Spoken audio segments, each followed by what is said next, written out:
Alright, guys, I should be back. I don't know what happened. I checked the channel to make sure I didn't get doused. Uh, so, let me know if you can hear me.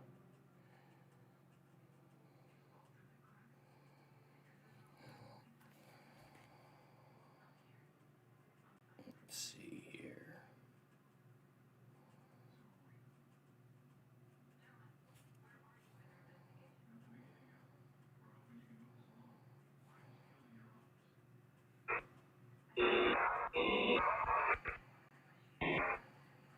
Let's see here.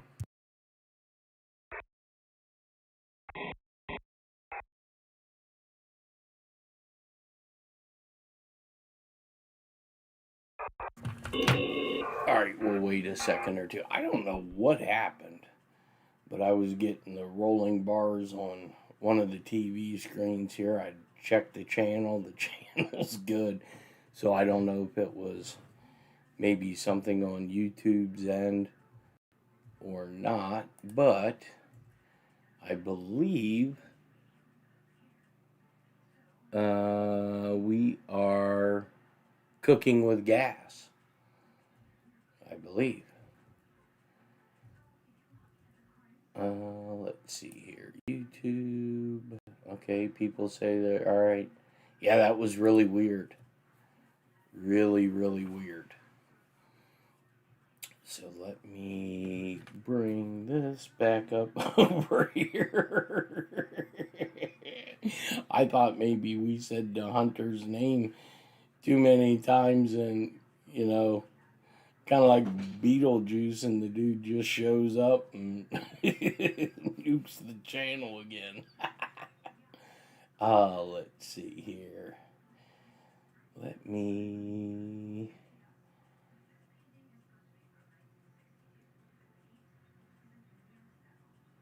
All right. The Wheel of Death, yep. Oh, wasn't cutting out on your end? Yeah, I'm guessing it's probably uh, a network issue. We may be under some type of cyber attack.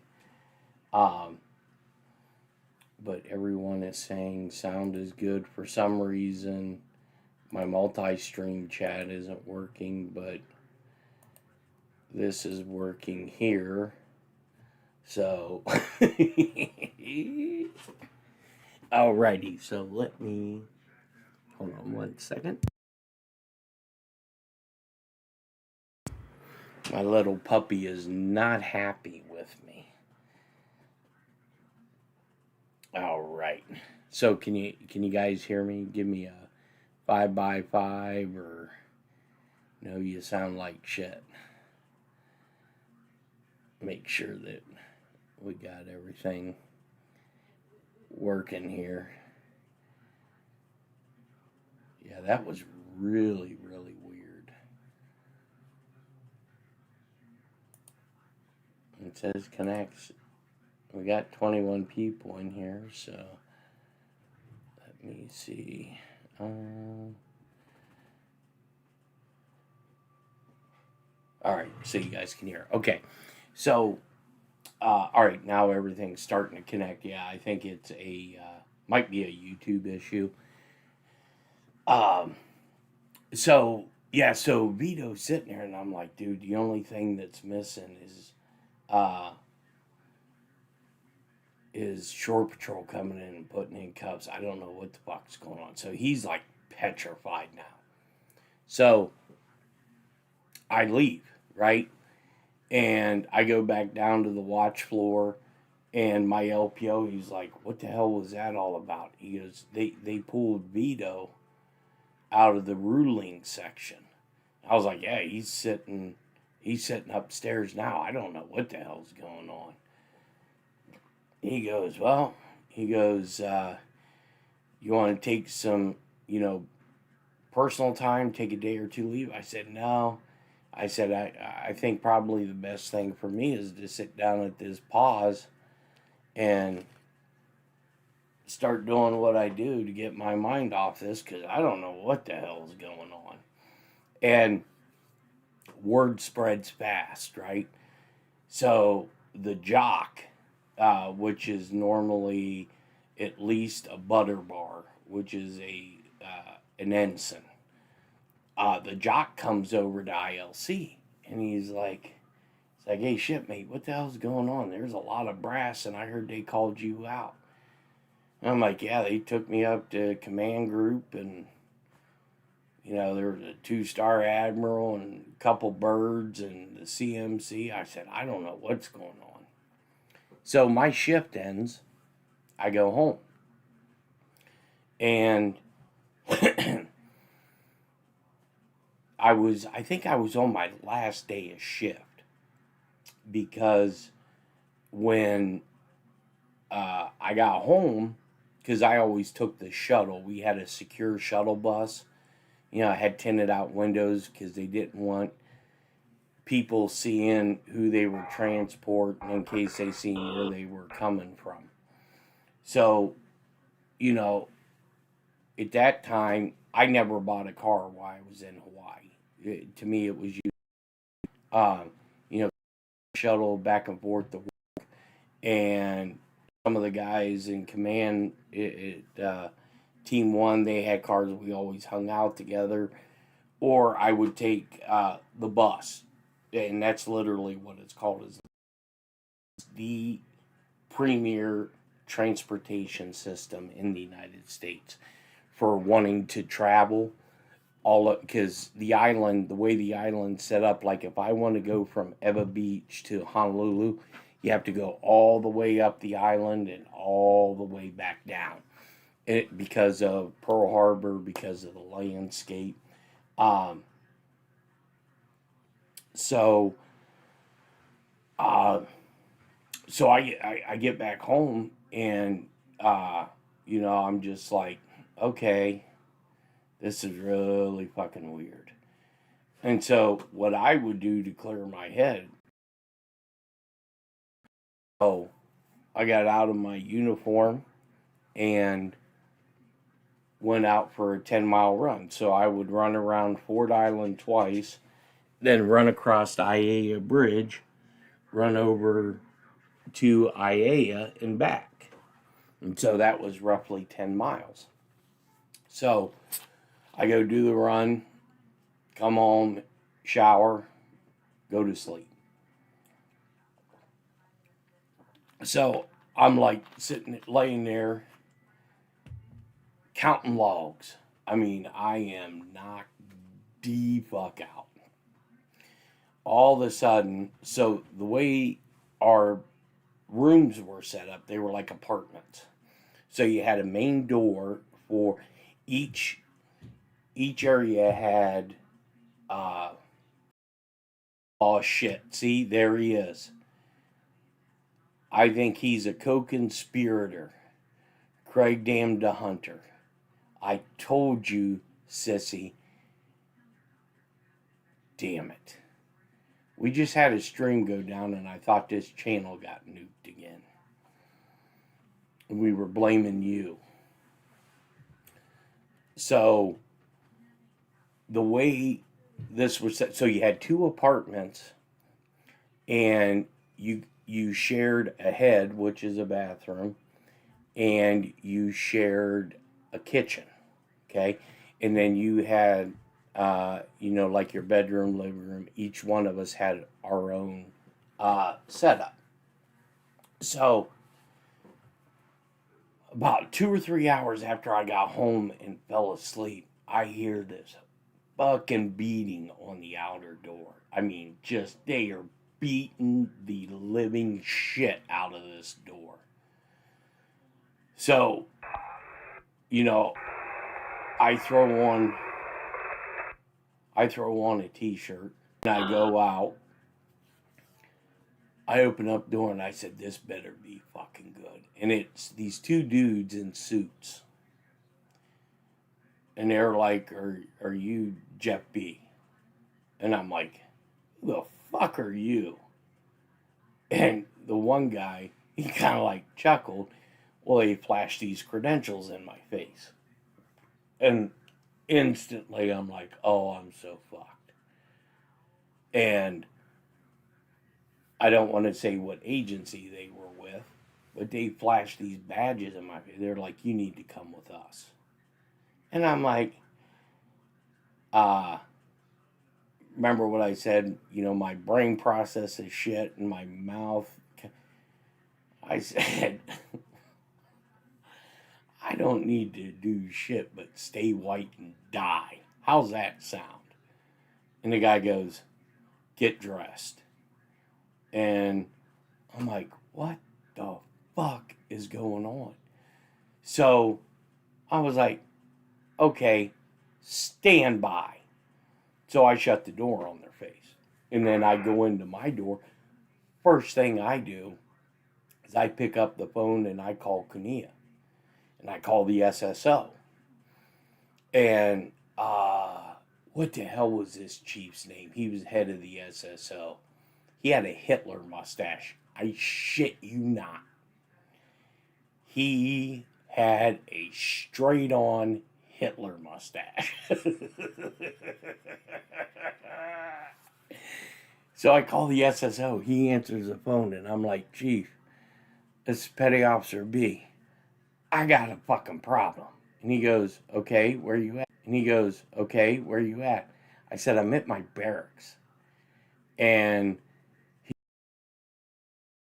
I said, I got two guys beating on my damn door, flashing badges at me, telling me to get drunk.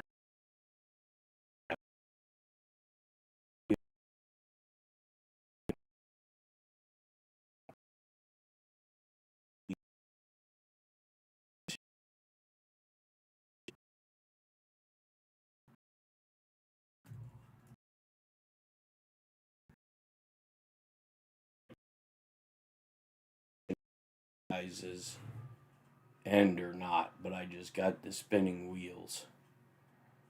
Can you guys still hear me?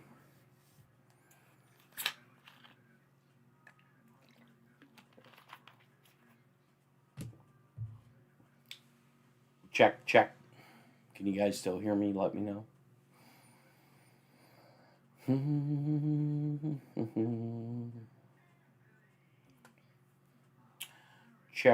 Check up, microphone check up.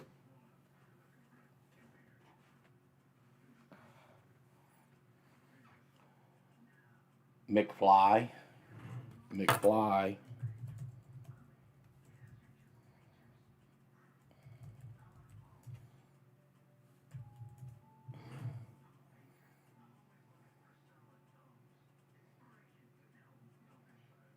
All right, how am I coming in now? I just started getting the spinning wheel of death again. Yes, Craig is 90%. Okay, cool. So, Craig is 100% definitely the cause. So, that it looks like it's on their end. So, I'm like, are you serious? This can't be happening. I'm like, really, Chief? And he goes, just whatever happens, if you need an attorneys or anything, just call the SSO. I'm like, really? This goes back to the ball busting. And so now this chief is busting my balls. He goes, if you need to get a hold of a jag, can't hear a word. Okay.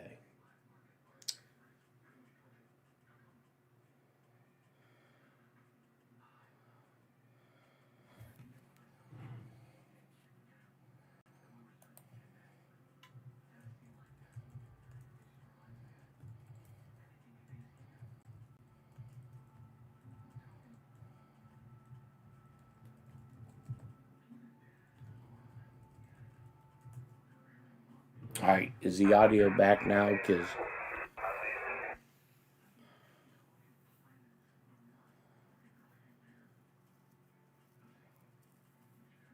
all right, let's let this EAM play.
Okay, so hopefully, can you guys hear me now? The error with Streamlabs and went away. So I think Streamlabs is having issues. Microphone checker. Oh, I guess I could actually do it from here.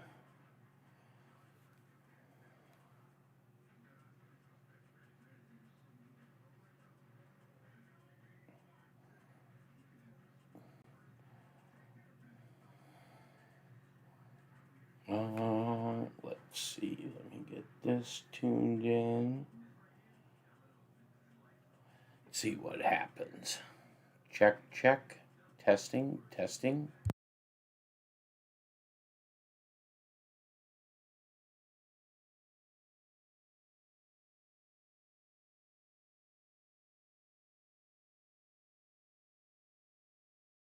All right, so I'm getting it on my end. I think.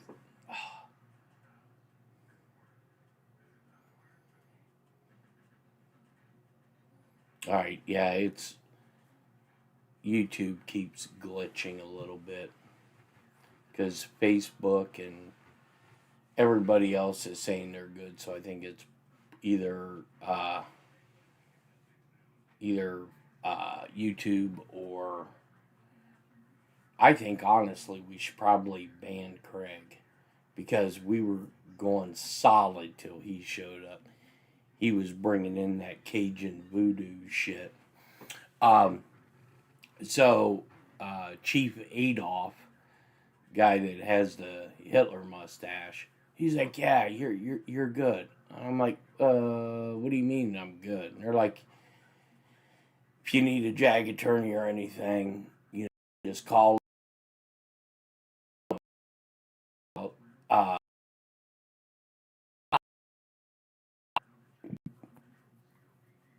Wheels of death here again.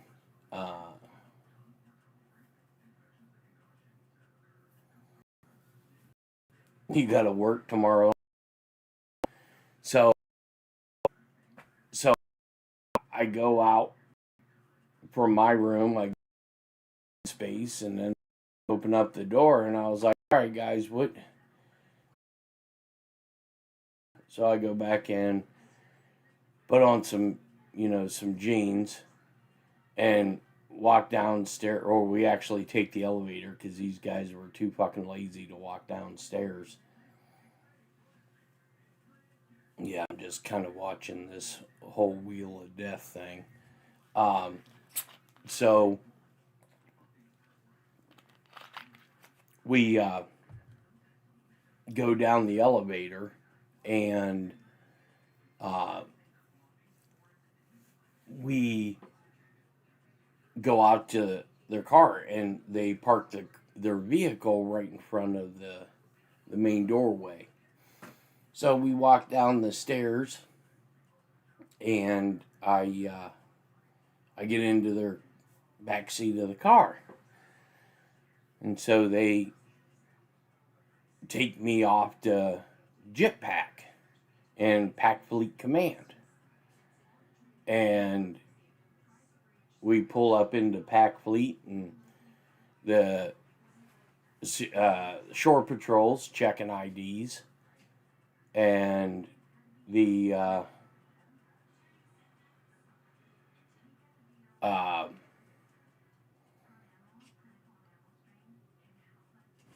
so the two guys flash their credentials, and I give them my military ID, and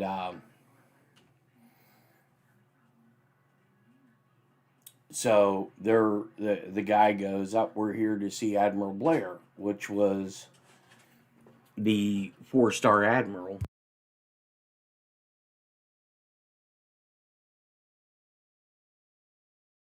He's the 4-star admiral, and so we pull up to the parking area, and we go into Pack Fleet main entrance. And I'm sitting there, and with these two guys, and a one-star admiral, which is kind of funny, comes out. He's the aide to Admiral Blair. He goes, "Gentlemen, go ahead and come with us." So go in, and Admiral Blair is sitting there, and I had met him a couple times at some security briefings that we had done with some other security issues in the Pacific Fleet region. So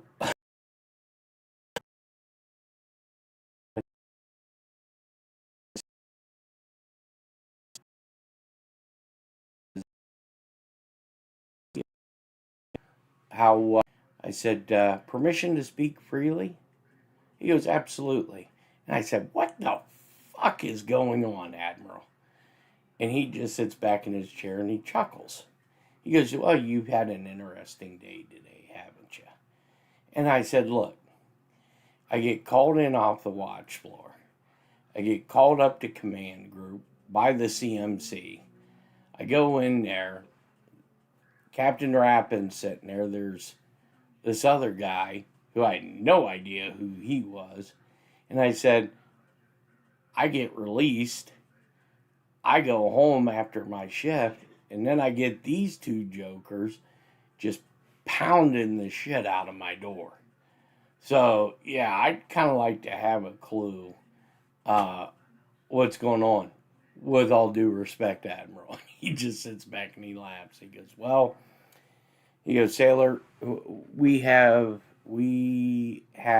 a," how did he put it? "A national task that comes from the White House." And I was like, "Yes, Admiral." And he goes,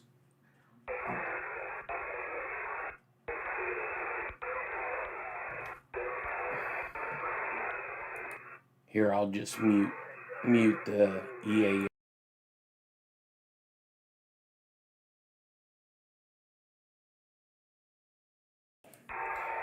I'll just mute these EAMs so I can get through this in case we get bounced. Let's see here. We go to here, mute, and mute. All right, we should be cooking with gas. So I said, "So yeah, it's been one of those days, Admiral." And he goes, "Well," he goes, "we were tasked by the National Command Authority and basically the White House to go through all 7 fleets and pick the top guys in their skill sets, in their area of expertise. And unfortunately, you were tapped for this along with some of the other guys because Cunha has a very good reputation of having some very gifted people at what they do." And he goes, "And you can thank that to Captain Rappin." Bam, his name just hit me, Master Chief Urich. And he goes, "So what we need to do from here is I'm going to sign off on your TAD orders. You're going to be temporarily active duty to Pac Fleet. And within Pac Fleet, you're going to be assigned to a working group. We can't get into what that working group is now, but what we're going to have to do is once I sign these TAD orders, these two gentlemen are going to take you over to PSD, which is the personnel detachment. You'll hand these TAD orders over to them. They will assign you out of NSGA Cunha, and they will then transfer you over to Pac Fleet. I was like, okay. He goes, and then you are going to go get interviewed by these two gentlemen. I was like, okay. He goes, do you have any questions? And I'm like, the only question I have, Admiral, is do I need an attorney with me? And the Admiral looks at me and goes, did you do anything wrong? And I was like, no, but the way these last 24 hours have happened, I don't know. The Navy sure in the hell might think I've done something wrong. He goes, I don't think you're going to need an attorney, but, answer these gentlemen's questions to the best of your ability. And then we'll be talking in the next few days. So these two jokers, we go back out, and I get in their federal sedan. We go to PSD, which was on the opposite side of Pearl Harbor. And so I go in, and there's a line. I mean, guys are coming back from deployment, so they're checking in, they're doing all this nonsense. Well, these two jokers, they decided they didn't want to wait any longer. So they walk up right to one of the yeomen and flash their credentials, and they're like, hey, we need to get this guy out of here. And, I think the yeoman said, well, you guys will just have to wait your turn. And the one guy, and this is where I got this little phrase. This guy goes, I'll flip you for it. And the yeoman looks at him and goes, what do you mean you'll flip me for it? He pulls out his badge and he flips it. And he goes, can you out flip this? And I was like, man, this guy is a straight asshole. So they pushed my paperwork. Signed off on it. TAD'd me up to Pac Fleet Command. So then go back and get into the vehicle with these two guys. And we go downtown, Honolulu, and we go to the federal building. And so they check into the federal building, they do the whole searches and all this other shit. So they put me in this room. And about 20 minutes later, this polygrapher comes in. And he puts me on a lie detector test. And I'm like, you guys know I just had one of these, right? Like 2 months ago. They're like, not one of ours. So they asked me a whole series of questions and shit like that. Get through this process, it's about 3 hours. Now keep in mind, I still haven't seen Vito since then. So I'm thinking, man, if he's going through the same shit, this dude's probably trying to get to Honolulu International Airport and fly to Moscow. Because I know he's shitting bricks. So get done with our thing. They get done with the interview. They take me back to my barracks. So I start making some phone calls to my command and like, look, do you guys have any fucking clue what's going on? Because they just did a polygraph. They were asking me all these damn questions. Shit doesn't make any damn sense. And they're like, nope, we have no clue. So I go up to Kunia because at that time Vito came back and he's like, dude, what the hell's going on? And, he's got kind of a Russian thick accent. And I'm laughing. I said, dude, I have no fucking clue.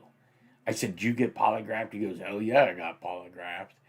And I was like, what kind of questions did they ask you? And they asked, both with similar questions.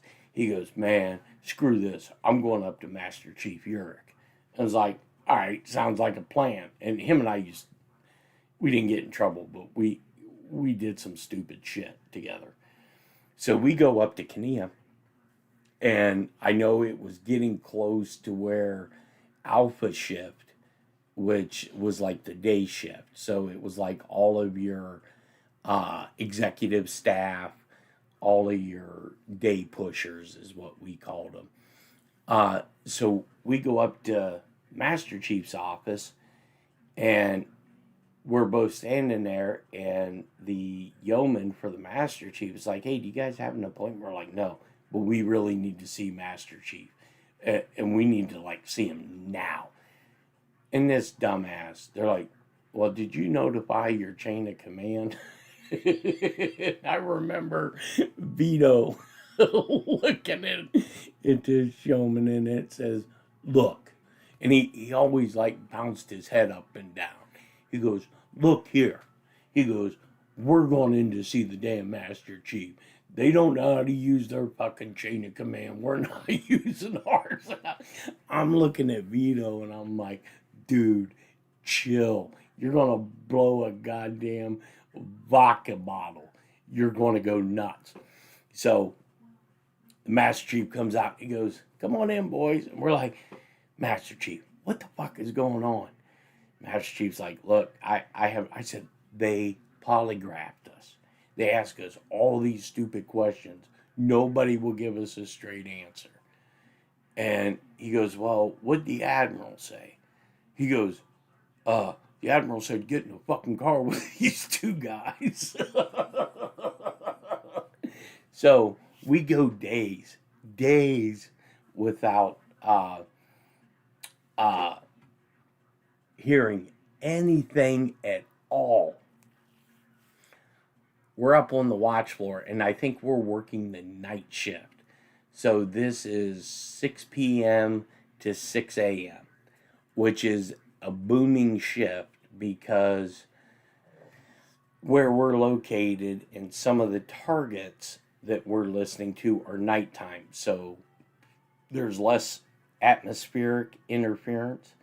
So we're able to pick up a lot more stuff. So we're always busy. And so my pause was probably about 15 feet to the JOC, which is Joint Operations Center. And we have these things called Stu 3s, which are secure telephone units. Stu 3 rings. And this is so funny. It was a butter bar, a Lieutenant JG.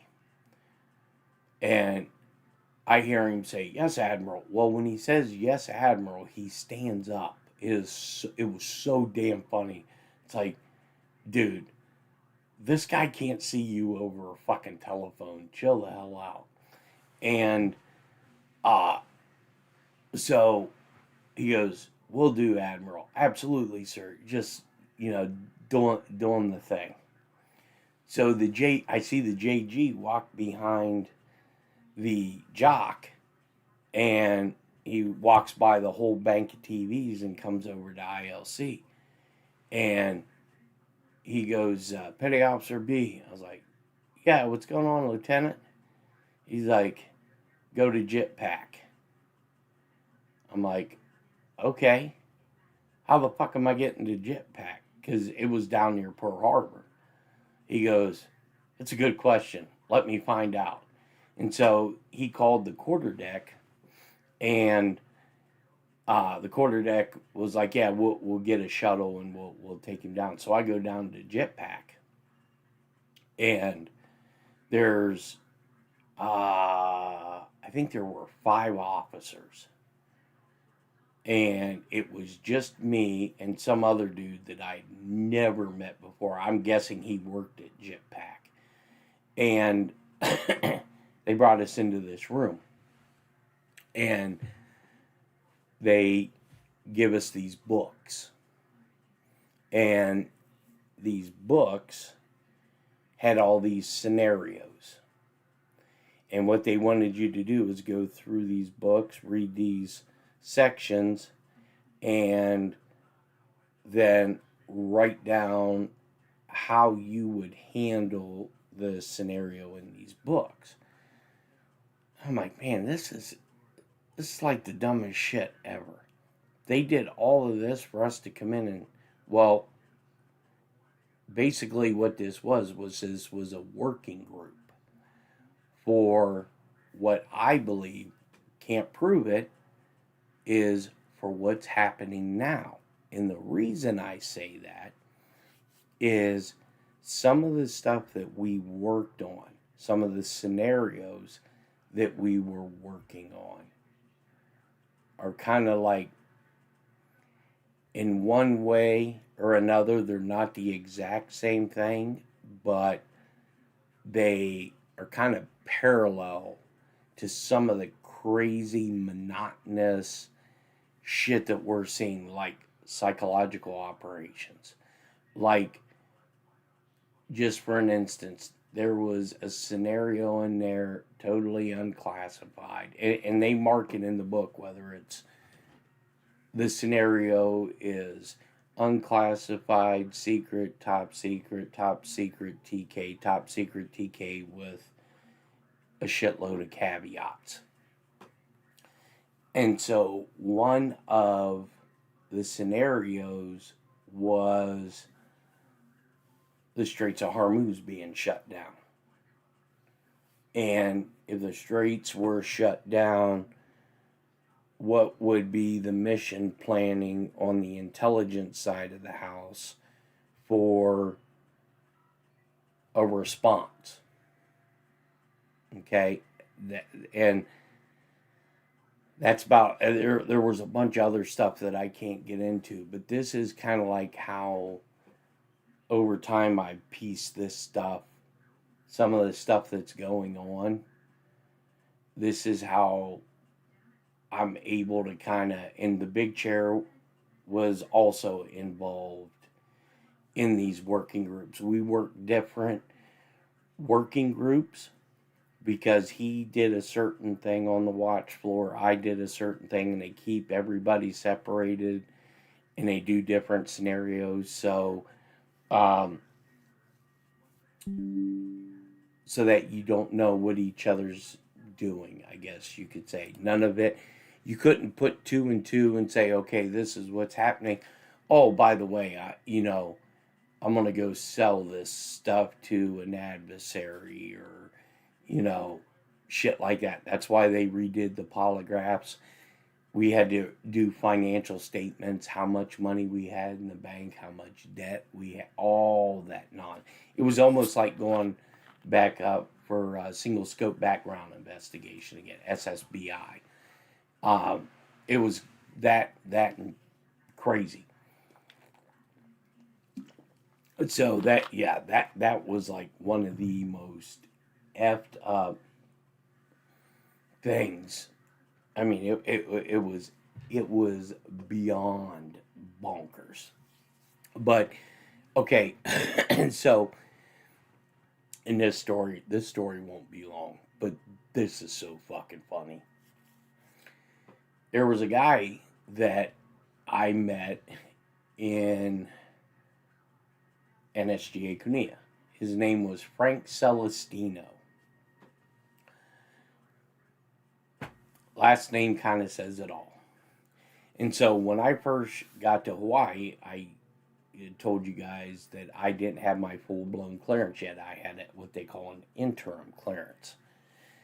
Basically, an interim clearance is you passed every single scope background, but they haven't got into the nitty-gritty yet.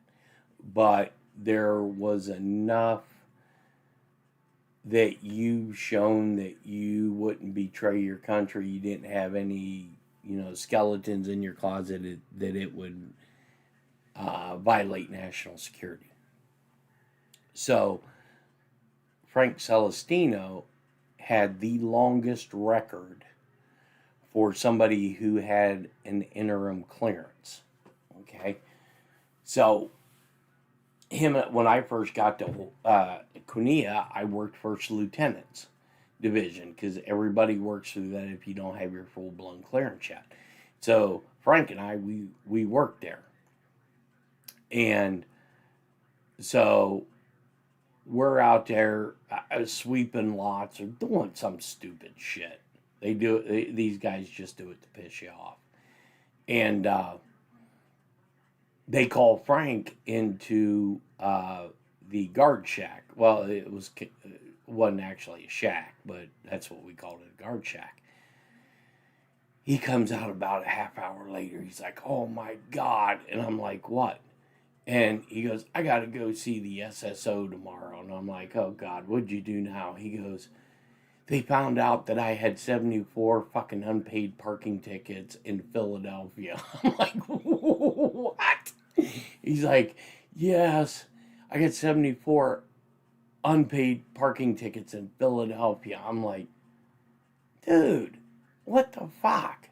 So they call him in there, ask him questions about these tickets, why he didn't pay them, yada, yada, yada. So he calls his uncle. "Hey, can you have these tickets paid so I can get my fucking security clearance?" His uncle goes and pays them, right? So then, like 3 or 4 days later, the SSO gets a facsimile from Philadelphia PD saying, "Okay, all these tickets are handled, right? But there's another problem." And so the next day, the chief of First Lieutenant's Division comes out and gets gets Celestino again. They're like, "Celestino, get your ass over here." So Celestino goes to the damn guard shack, and he comes out about half hour later, cussing, swearing. I mean, he an Italian dude, just fucking going off. And he goes, "God damn it, I can't believe they found this out." And I'm like, "Found what out?" He goes, "Do you know who Paul Castellano is?" And I'm like, "Yeah, he's a fucking mobster." He goes, "Well, I didn't put on my SSBI that I dated his granddaughter, Nina Castellano." I'm like, "Oh my God." He goes, I, I didn't think they'd ever found out because I only dated her for like 3 years." And I'm looking at him like, "Frank, when they send NIS out, when they send DIA out, whoever is in that area to do your SSBI, you honestly didn't believe that they were going to find out that you dated fucking one of the biggest mobsters' granddaughters?" "No, I didn't." I was like, "Oh my fucking word." It took him 3.5. Now keep in mind, he only enlisted for 4 years. Took him 3.5 years to get his full blown clearance. And then, as part of him finally getting his full blown clearance, he told him he had to re-enlist for another 4 years, or they were going to revoke his clearance, and he'd work at the First Lieutenant's Division for 6 more months. And so everybody was busting his balls about this. I mean, people were asking me, "Hey man, you got any naked pictures of Nina Castellano?" It was just non-stop ball busting. Hopefully are you guys still here? Can you still hear me?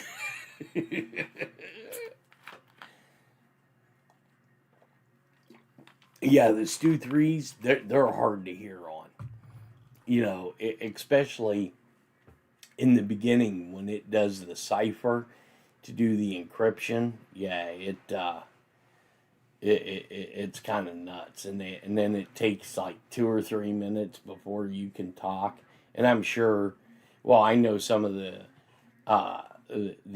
encrypted phones that we used in another agency, they were a lot better. But oh my God, yeah, I don't know. I don't know whatever happened to Frank, but my God, he was one funny dude to hang out with, and even uh, Chief Noble. When we went back and I was telling Chief uh, this story about him being messed up with the Castellanos. Well, I mean, You guys do, and I don't. Maybe you know, maybe you don't. But that's who John Gotti took out, was Paul Castellano, to become head of the Gambino crime family. It was a big deal then, and it was when the SSO found out about this in DONCAP, which is the Department of Navy Center for Adjudication Facility, that he was in that group. Oh my God. And he never told them. I mean, there were guys, once this got out, because it got out, there were guys that were like, you know, taking neckerchiefs and like tying them like nooses and putting them in his fucking, sliding them under his door and shit just to bust his chops. It was so funny. But yeah, yeah. I'm trying to think. I think it was the late '80s, early '90s when John Gotti took out Paul Castellano. But yeah, Frank was dating Paul Castellano's granddaughter. I mean, he went to the funeral, the whole 9 yards. He told us that they had pictures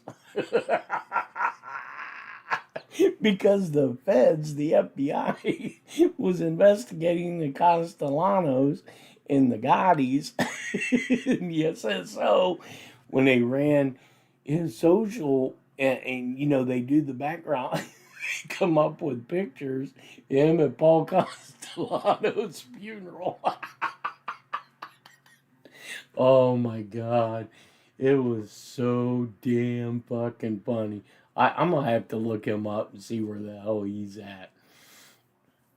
But alrighty. So those are my two stories for tonight. Hopefully I entertained you guys, seeing that Captain Voodoo Craig isn't doing a show tonight. I don't blame him. I mean, it's always good to take a break. I mean, to me, this is taking a break. So let me get these EAMs back on. Rumble chats. I'm not sure about the Rumble stream. I think I have to rekey it or whatever.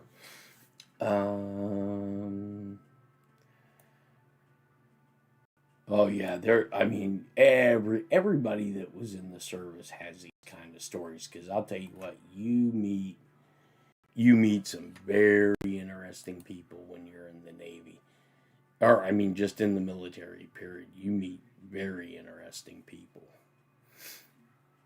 Yeah, it seems really, really dead tonight, activity wise, and I think that's because of this 10 a.m. deadline tomorrow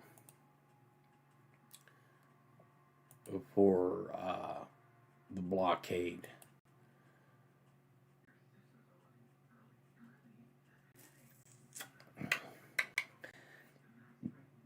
All right. Well, I am going to go walk the puppy. She's been coming in here a couple times. I'm going to leave this up. I got the EAMs up. Do you guys want me to put on like some international shortwave news? That way, at least there's some type of. Uh, have you ever told how I got injured? No, that. Oh no, it's not painful. No, it's. It was. We were testing some new equipment, and uh, the equipment went sideways, and um, and then there's some other stuff that you can look at that happened at Kenya, that a lot of guys that I was there with got really sick. I mean, even sicker than. I don't view myself as sick. I just have some injuries, I guess you could say.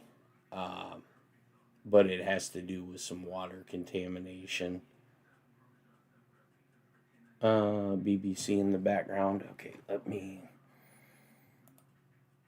get to that screen, and I can definitely pull that up so there's some ambient. noise. I gotta think what that is over there. I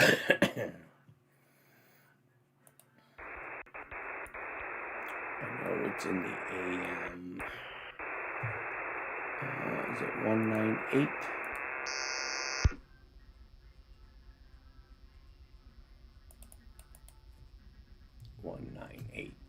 Supporters.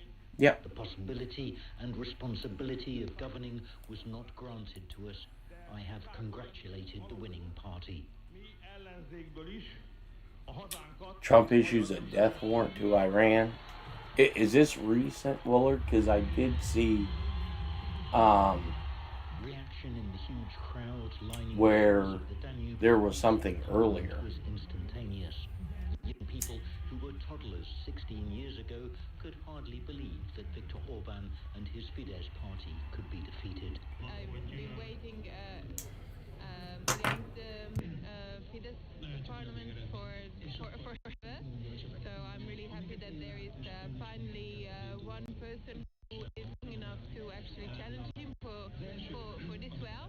And I hope it means like we are getting closer to Europe, and I don't know, it means more democracy, yeah, just more freedom for people.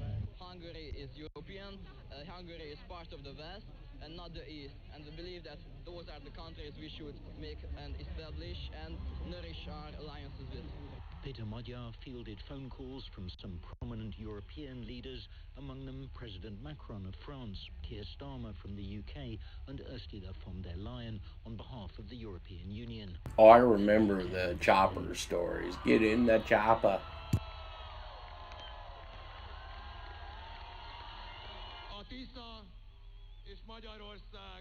Oh, I think Trump's going to order the Fifth Fleet to close that down. Cheering crowd, not a small victory, a huge, enormous victory.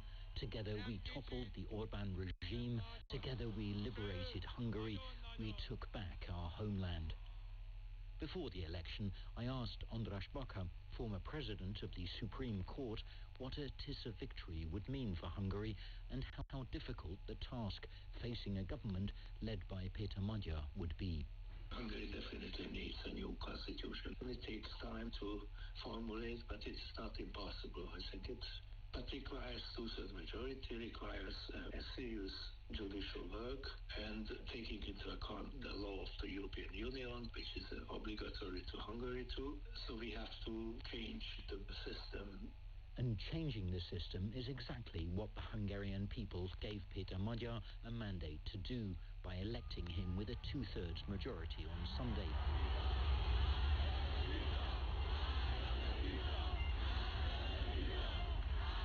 After the celebrations, an immense task faces Peter Magyar as Prime Minister.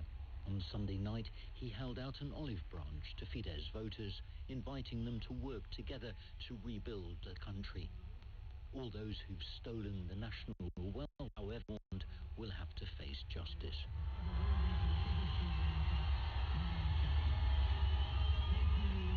Nick Thorpe with that report from Budapest. So how will the election result affect Hungary's relations with the Russian President Vladimir Putin? He's a close ally of Viktor Orban. There's a 10 a.m. Eastern deadline for Trump's going to, he's already issued the order to the Fifth Fleet to run a blockade in the Straits of Hormuz. For years, Viktor Orban was a super strong card in Vladimir Putin's hand. A sort of trump card, if you like. This pro-Moscow, pro-Putin leader of an EU country, of a NATO member state, who opposed further sanctions against Russia, who opposed the idea of further assistance for Ukraine, who opposed the idea of Ukraine's accession to the European Union. This is why he was so useful for Russia. And I think the Kremlin saw him as a destabilizing force inside the European Union. Having said that, I'm sure we'll see attempts by the Kremlin to try to reach out to the new administration in Budapest. Also, I think the Kremlin probably reckons it has a few other cards to play regarding Hungary. The country over the last few years has become heavily dependent on Russian energy. That isn't going to change overnight. Neither will the Russian authorities' attempts to destabilize the situation, I think, inside the European Union. Although, from what Russian commentators have been predicting in recent weeks, if the economic situation in Europe gets worse, if the energy situation in Europe gets worse, then destabilization could be unavoidable. I've already read some comments on pro-Kremlin websites suggesting that Ukraine will get more assistance from the EU. Hungary, under Viktor Orban, had been opposing tens of billions of dollars of additional aid for Ukraine, so that might now go through. And as I say, these pro-Kremlin commentators were suggesting that the war will continue. Steve Rosenberg in Moscow. You're listening to the newsroom from the BBC World Service. Next to the Middle East, Iran has reacted defiantly to President Trump's announcement that the US military will blockade all maritime traffic to and from Iranian ports in the vital shipping route of the Strait of Hormuz. Iran's parliamentary speaker, Mohammad Baghir Ghalibaf, has said that Tehran will not submit to any threat. This comes after the US and Iranian officials met in Pakistan for high-level talks at the weekend, but were unable to reach any agreement. The US military says the blockade of the strait will begin on Monday afternoon. Our chief international correspondent, Lise Doucette, followed this report from Islam. After these Islamabad talks, the big question is what next, and most urgently, what next for this 12-day ceasefire now entering its 7th day, and it still doesn't include Lebanon, even though the Iranians had insisted they wouldn't enter into talks until it did.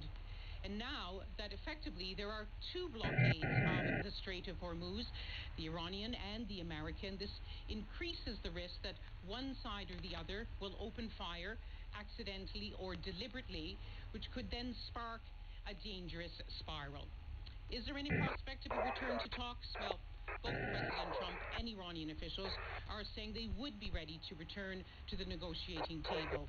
And we still really don't have all the details about what happened in that marathon session behind closed doors. But what seems to have happened is that there was some progress.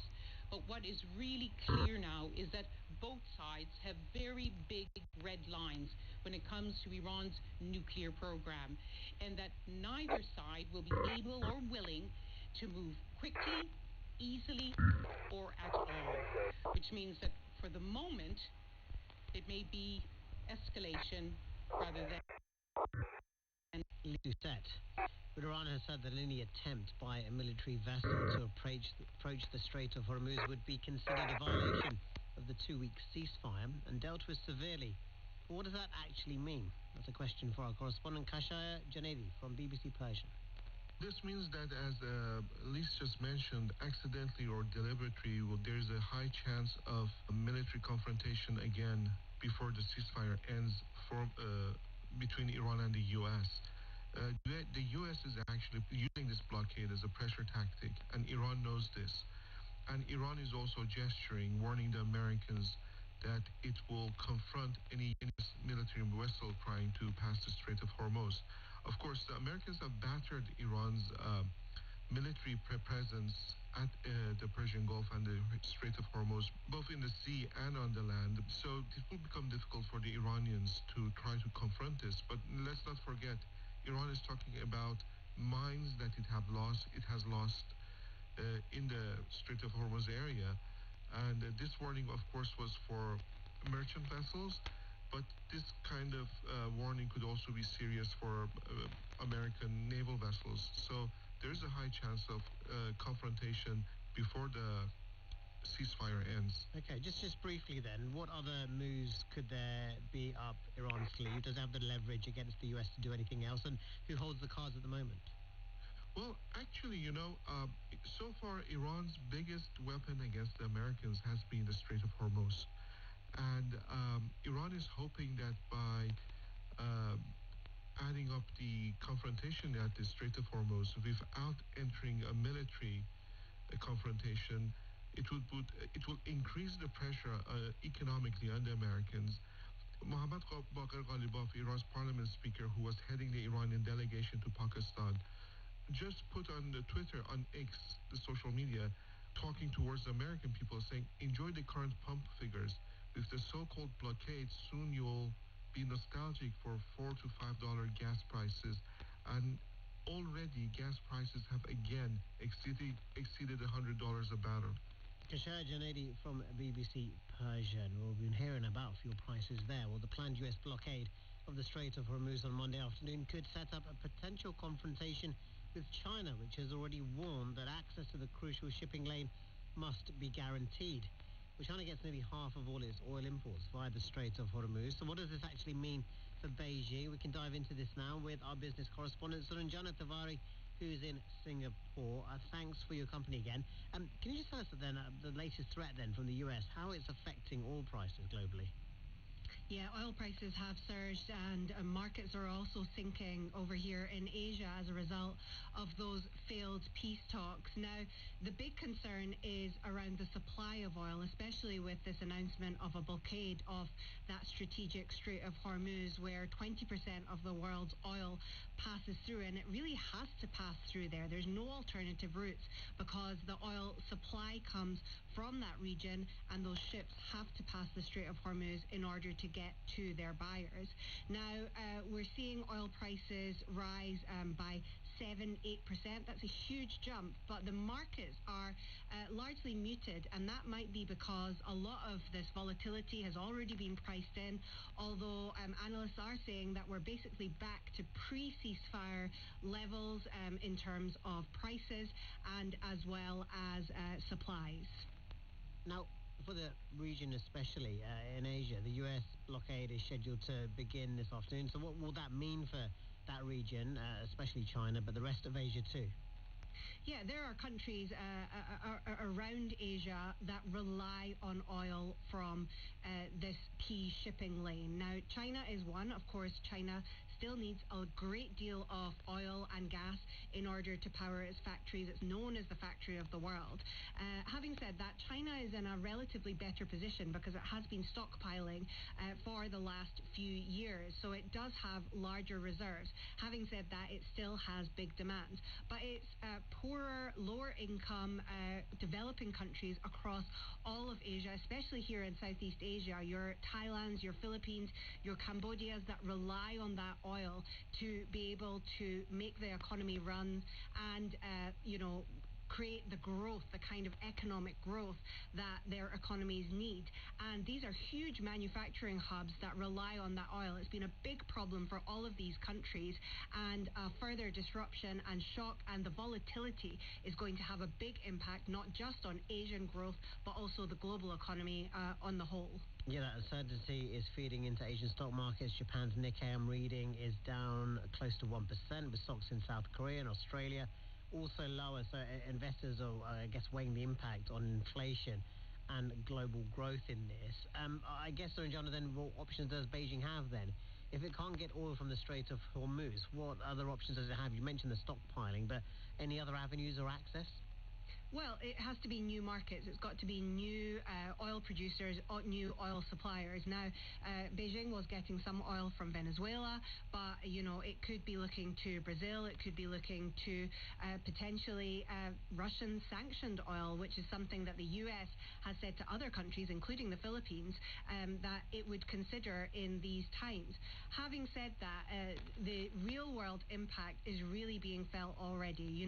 Higher oil prices, of course, affect markets and the price of oil, but that feeds into daily goods for ordinary people. It increases the price of goods because manufacturing costs increase, and that in turn leads to inflation and impacts central banks' ability to lower interest rates. So on the whole, it's not good news, not only for the markets, but also for ordinary people around the world. Okay, we'll leave it there. Thank you so much. Appreciate your time as always. Suranjana Tiwari there reporting from Singapore. Right, to Peru now, where the country's election authority says it will be reopening some polls after tens of thousands of people were unable to vote in Sunday's presidential election. Widespread distrust in the country's institutions has put issues like corruption, political instability, and rising crime front and center in the campaigns. Well, the ultra-conservative former mayor of Lima, Rafael Lopez Aliaga, is currently leading the vote. I asked BBC Monitoring's Luis Fajardo why so many Peruvians were unable to cast their ballots.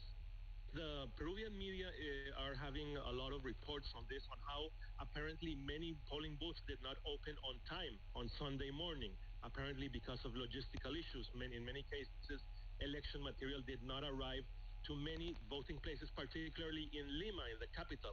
And authorities are acknowledging that tens of thousands of people may have had problems with voting.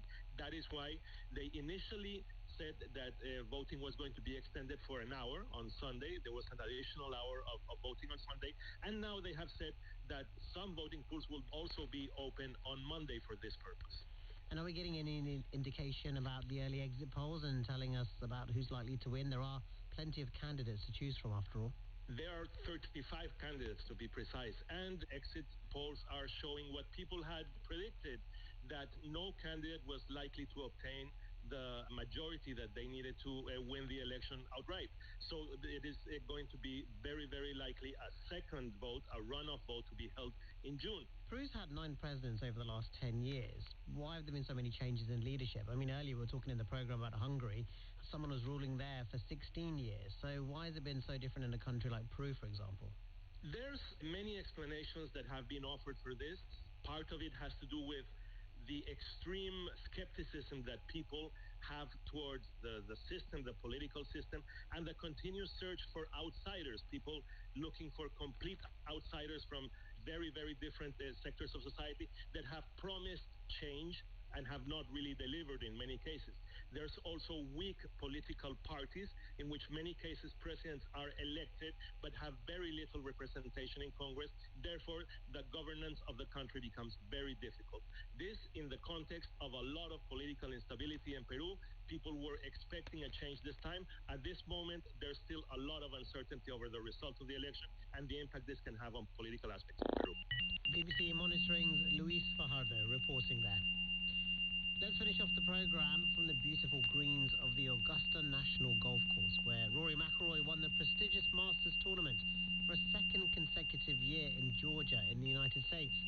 He waited for many years to get his hands on the famous green jacket, and just a year later, the Northern Irishman has doubled up. He's gone back-to-back to become only the 4th player to successfully defend the Masters title. Here he is speaking at the Champions press conference. I thought it was so difficult to win last year because of trying to win the Masters and the Grand Slam, and then this year I realized it's just really difficult to win the Masters. Our sports correspondent James Gregg was lucky enough to be on the 17th green nearby, watching all the drama and history unfold at Augusta.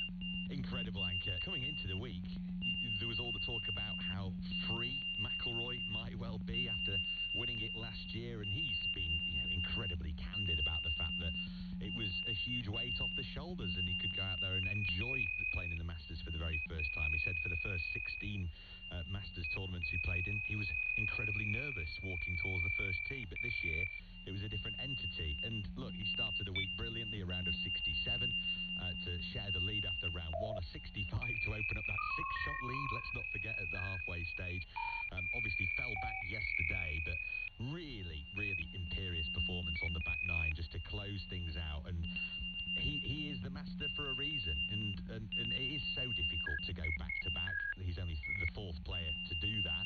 And last year here he joined the greats by completing the career Grand Slam, and this time he's made even more history, as you mentioned as well, joining Nick Faldo, the great Tiger Woods, and the legendary Jack Nicklaus as well, to successfully defend back-to-back. Awesome achievement. Yes, it is, and really nice moment just a few moments ago as you talked to me. McIlroy was walking out of the butler cabin, the wood-panelled room that they present the green jacket in before they then walk out, the Masters champion, to give a more kind of open speech to some of the patrons and some of the other Augusta members, etc., sort of in the sunshine. It's just 3 people. Nick Faldo then welcomed him out of the butler cabin and really genuinely warmly congratulated him, and of course with that as well, going back to back and joining Sir Nick Faldo in doing that, He also joins Faldo on 6 major championships, so McIlroy definitely has moved his career into a different stratosphere. He revealed that his menu for being the defending Masters champion will be a bit of local Georgia cuisine mixed in by some of his Irish heritage, Northern Yes. Irish heritage. I wonder what he's going to do next year now. He's going to get his thinking cap on. He probably does, doesn't he? And we talked about that earlier on in the week, saying, he started the week with an incredible meal. If you've not seen the menu for that, definitely give it a Google. I'll give you a quick rundown. Bacon wrap dates, grilled elk sliders, rock shrimp tempura, and peach and ricotta flatbread. That's just the starters. My mouth is watering. It's incredible. Look, he's going to have to think about that. And these are all the privileges that come with being a Masters champion. He will be at that champions dinner with all the greats and just this brilliant privilege that comes with it. And that was already secured for life anyway with what he achieved last year. But I think he just probably holds a little bit more weight in the room.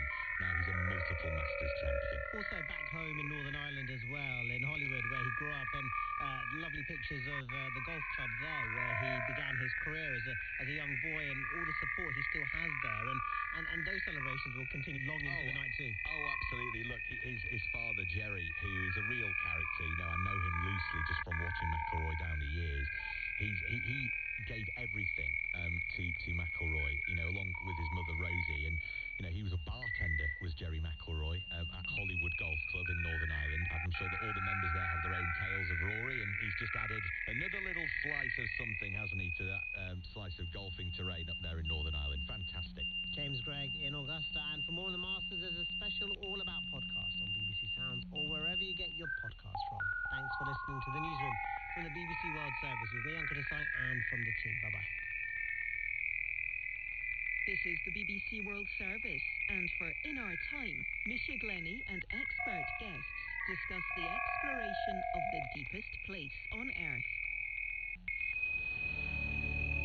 In 1875, in the Western Pacific, the crew of HMS Challenger discovered the Mariana Trench, which turned out to be deeper than Everest is high by some 2 kilometers. As you start to fall through the water column and the change from the sort of clear waters on the sea surface through the brightest shades of blue to absolute pitch blackness. Some people used to think that it was too dark and deep for life to exist down there, while others imagined monsters lurking at the bottom of the ocean. The truth has proved to be more intriguing than either of those. In Our Time, the Mariana Trench. Saturday at 11 GMT. War and peace shape women's lives in ways the headlines rarely show. I'm Dashiani Navanagam, and today on The Conversation from the BBC World Service, we're looking at what the data actually tells us. With a United Nations policy advisor from Somalia and a Spanish anthropologist, we break down the numbers behind the risks women face in war and the realities they navigate when peace finally takes hold, all after the latest BBC News. BBC News with Uncle Desai. Opposition supporters in Hungary have been celebrating after a landslide election victory for Peter Magyar, party's pro-EU Ticket party that sent shockwaves across the continent. They've won more than 2/3 of the seats in Parliament, which will allow them to change Hungary's constitution. Many European leaders have hailed Peter Magyar's victory. European Commission President Ursula von der Leyen said it showed Hungary had chosen Europe. Germany's Chancellor Friedrich Merz called on Mr. Magyar to join forces for a strong and united Europe. The US military says the blockade of the Strait of Hormuz will begin on Monday afternoon, Iranian time, and that'll only affect vessels traveling to and from Iranian ports. President Trump announced the move after talks with Iran failed to reach a peace deal. Early official results in Peru's presidential elections put the right-wing former mayor of Lima, Rafael Lopez Aliaga, in the lead with just over 21% of the vote. A record 35 people are on the ballot. And Pope Leo is embarking on a 10-day tour of Africa on Monday, a continent where a fifth of the world's Catholics live, but predominantly Muslim Algeria is his first stop. New research by a child safety advocacy group shows that Australia's social media ban for under 16s is not working. Britain's Molly Rose Foundation found that around 60% of Australian children aged between 12 and 15 still using the same accounts they had before the ban was legally introduced in December. And in golf, the Northern Irish star Rory McIlroy has successfully defended his title at the Masters in the United States. He's just the fourth player ever to win the green jacket twice in a row. McIlroy ended the tournament 12 under par, one stroke ahead of his nearest challenger, the world number one American Scotty Scheffler. McIlroy holding his nerve for yet another victory. BBC News. Hello, I'm Dashiani Navanayagam and welcome to the conversation from the BBC World Service. This is the programme that showcases the female experience, allowing us to hear the insights and expertise of extraordinary women around the world. Now, as war flares across the Middle East and conflicts rage in other parts of the world, it's often said that women and girls are the hardest hit by war. But what does that actually mean in practice? What are the key statistics that tell us how conflicts impact women? And what role are women playing in the peace processes too? Well, on today's programme, I'm joined by two guests who look at how war shapes women's lives. Idil Absiyi is Policy Advisor on Women, Peace and Security at the United Nations and is based in Kenya. And Dr. Laura Munoz Encinar is an archaeologist and forensic anthropologist at the Spanish National Research Council. Her main focus is the Spanish Civil War, a conflict from almost a century ago that offers many lessons for today. Idil and Laura, very warm welcome to the programme. Hello. Hello. Thank you for having us. Thank you very much. To begin with, Idil, just tell us a little bit about your background and how you came to be Policy Advisor at the United Nations. Maybe just to say it's very personal, I have to say. I am a daughter of Somalia, a country that has experienced civil unrest, instability, mass displacement over the last 3 decades. And I've experienced this reality, at a very young age, which shaped, how I see and view the world. So growing up, I saw women in my own family, our neighbors, our friends, having to carry the weight, moving across borders, surviving in refugee settings, keeping families intact, yet their contributions were never recognized or seen. And, I always said they were that invisible infrastructure, and that stayed with me.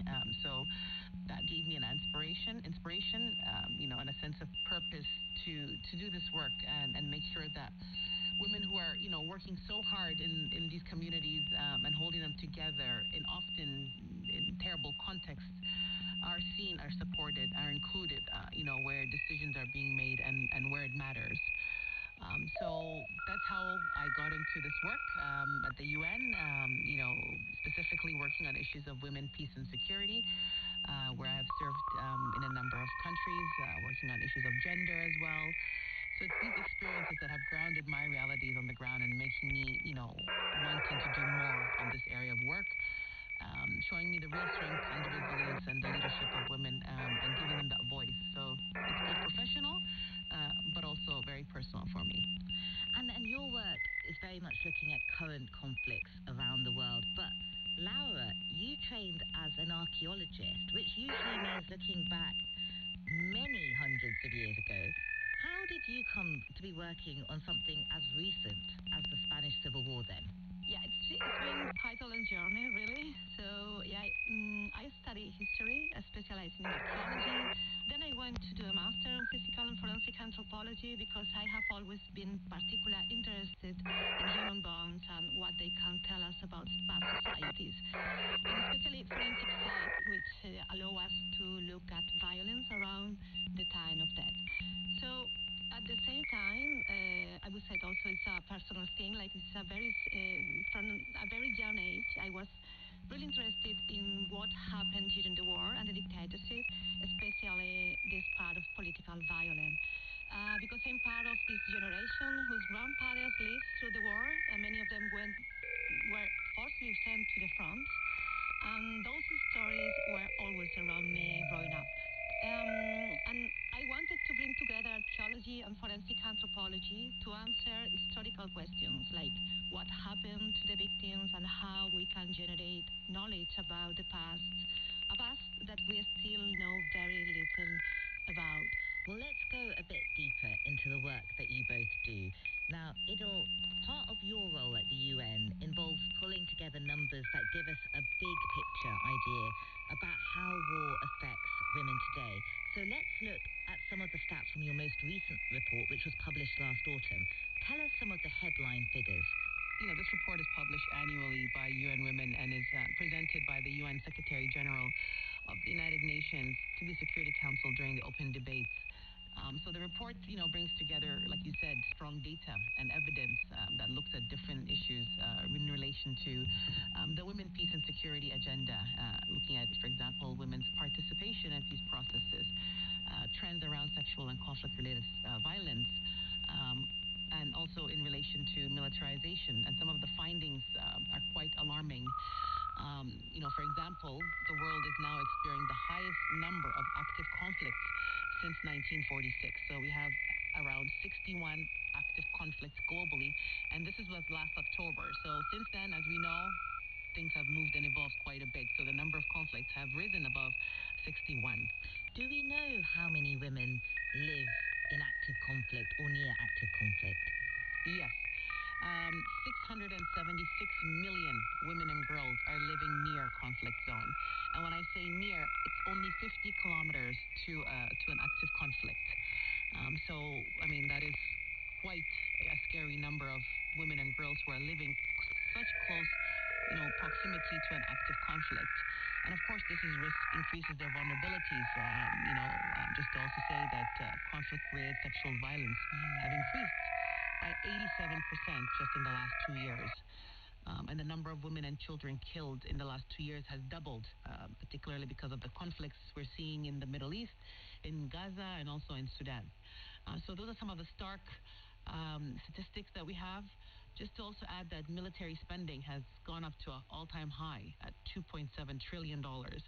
So when you're spending this much on militarization, that means less on social development, less going to education, less to healthcare, less to gender equality and women's empowerment, and other social services.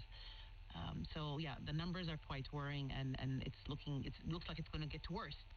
And then just finally on displacement, about 122 million people are forcefully displaced worldwide, and more than 55% of those are women and girls. So around 60 million are women and girls. So the numbers are not scary. War affects women in many different ways, and people may think, the main ways are direct violence or gendered sexual assault, but actually your data shows that women also face far worse economic insecurity than men as well. Of course. When conflict hits, women and girls face multiple and overlapping risks and vulnerabilities. Displacement, we already talked about. Hunger, the collapse of the health system, impact on their social livelihoods. And when systems break down, it's the women who have to carry this burden. They're the ones who are skipping their meals so their children can eat. They're the ones who eat the least, and they're also forced to walk very long distances to fetch water or access services. And doing so, they are faced and exposed to all sorts of dangers and violence. Girls are being pulled out of school. If we see, when that happens, we see an increase in female genital mutilation. We also see early marriages, early pregnancies, and loss of livelihood and independence, which of course increases the vulnerabilities. So the impact goes beyond the immediate harm, but also, it's more long-term. When you lose education, you lose income, you lose health, and then you lose your voice in many cases. And this can have implications in generations. Let's talk about the Spanish Civil War now from the last century, which has many parallels with conflicts today. So the Spanish Civil War started in 1936 with an attempted military coup, and you had the government and many ordinary people, including women, who fought back against the army. And this also became a proxy war, with foreign powers such as Hitler and Mussolini backing Spain's military and Stalin backing the government. And you also had overseas volunteers who went to fight on the side of the government, including George Orwell. But ultimately, the war ended with victory for General Franco, who was a fascist and remained as dictator until his death in 1975. And Laura, you are an archaeologist and forensic anthropologist. So you use scientific techniques and data to understand the conflict. And you have exhumed mass graves to show how women were affected by war. Just tell us what exactly you found. Yeah, what we found in the mass graves, well, most of those women are not recorded in the archives or in the cyber registers. So this is also a way of erase the existence of the victims' right. So for that reason here, archaeology and forensic science are so important because we don't have a record, we don't have an archive in which we can find what happened to these women in terms of what happened with them, how they were detained, how they were treated before, after, and during death. So archaeology here became essential to reconstruct the facts. So archaeology gives us the opportunity to, of course, search for and find those women, but also to give information about how they were treated, how they were tortured. We can also get information about how they were placed in the mass graves, in terms that sometimes we saw or we haven't seen that women are the last to be introduced in the mass graves. We see sometimes, for example, that the orientation of the bodies is different based on the gender. Why were women placed last in the grave? Well, we think that this is related with the perimortem violence and sexual violence applied to them before death. Idil, that war was famous for peaceful towns like Guernica being bombed, and it was one of the first times that civilians were targeted in that way. Yet, what we now see is that it's common practice to target places where civilians live in almost any type of war, and that means millions of displaced women.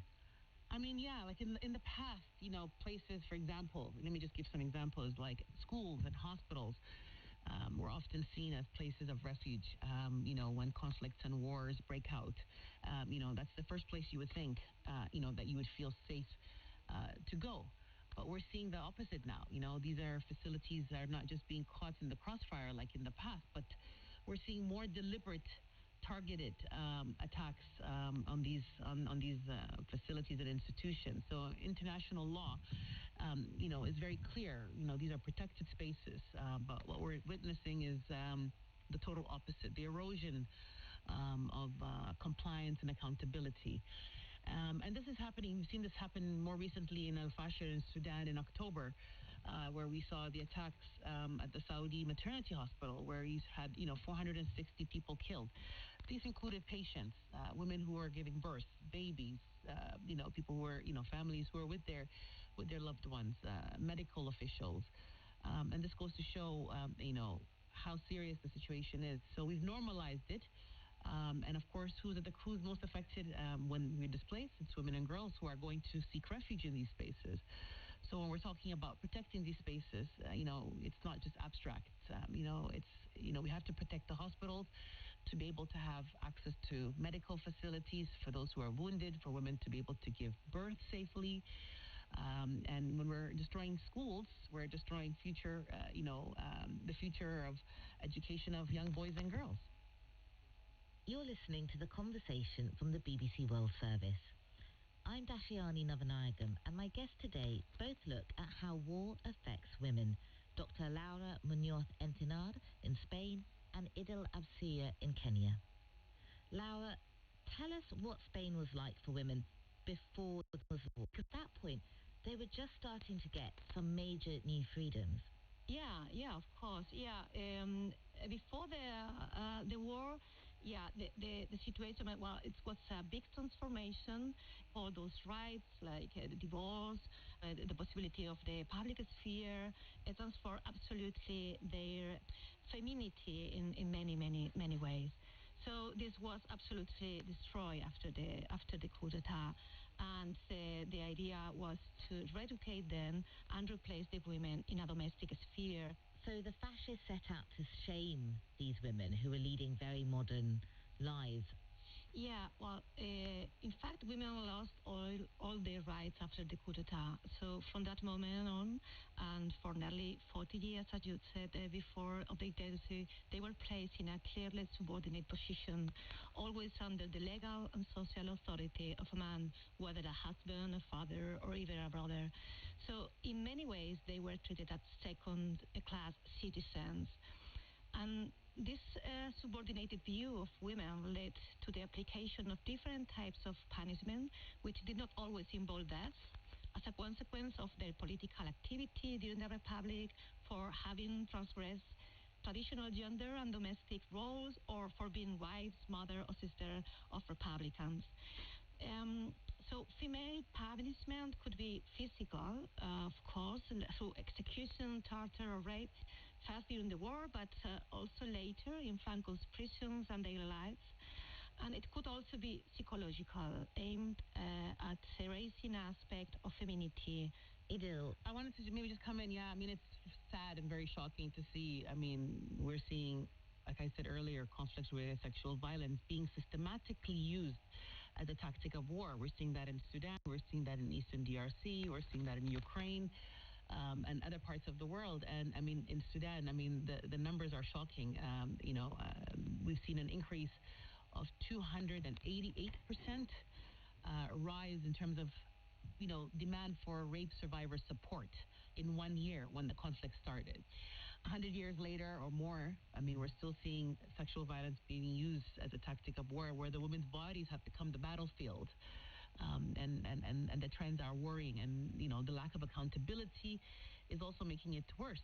There's no accountability, there's impunity that's happening, and there's need for us to be able to address these issues, particularly issues of access to justice for survivors of sexual violence. And Laura, the work you do sounds very distressing, but is it actually a positive for the families who get to learn about their relatives? Yeah, well, I think, my experience is very, very, very grateful and very, very good. Yeah, many people have asked me in many cases how we manage to deal with cases of extreme violence where women have been raped, tortured. But the truth is that the gratitude and the connection we receive with families and society outweigh the weight of the violence we encounter. I think the exhumations are in some way a way of reparation of the victims. Because for them, you're able to recreate a sense of who their relatives were and the lives that they were living. Yeah, in some way, yeah, because, well, they have then the remains, but also the personal objects that create a bridge between past and present. What sort of objects were you finding? What we found in the mass graves are all the objects that you can belong with you in your daily life. So depend on if you became from a prison or for a concentration camp, or you have been detained in your home, you are going to bring different kind of things, right? First of all, their clothes. Then we have these personal objects that speaks about us. If we are married, maybe we have a ring, or if we are Catholics or religious, we have a medal, other kind of items related with our professional activity, classes, a little bit of everything. So we can reconstruct a little bit the cultural identity, where they can belong, the daily life of these victims. We also found elements of weapon that we can also relate with the kind of perpetrators, if they are militaries or paramilitaries, or if the victims were immobilized. And you found things like sewing kits, earrings, very intimate items. Yeah, very intimate items.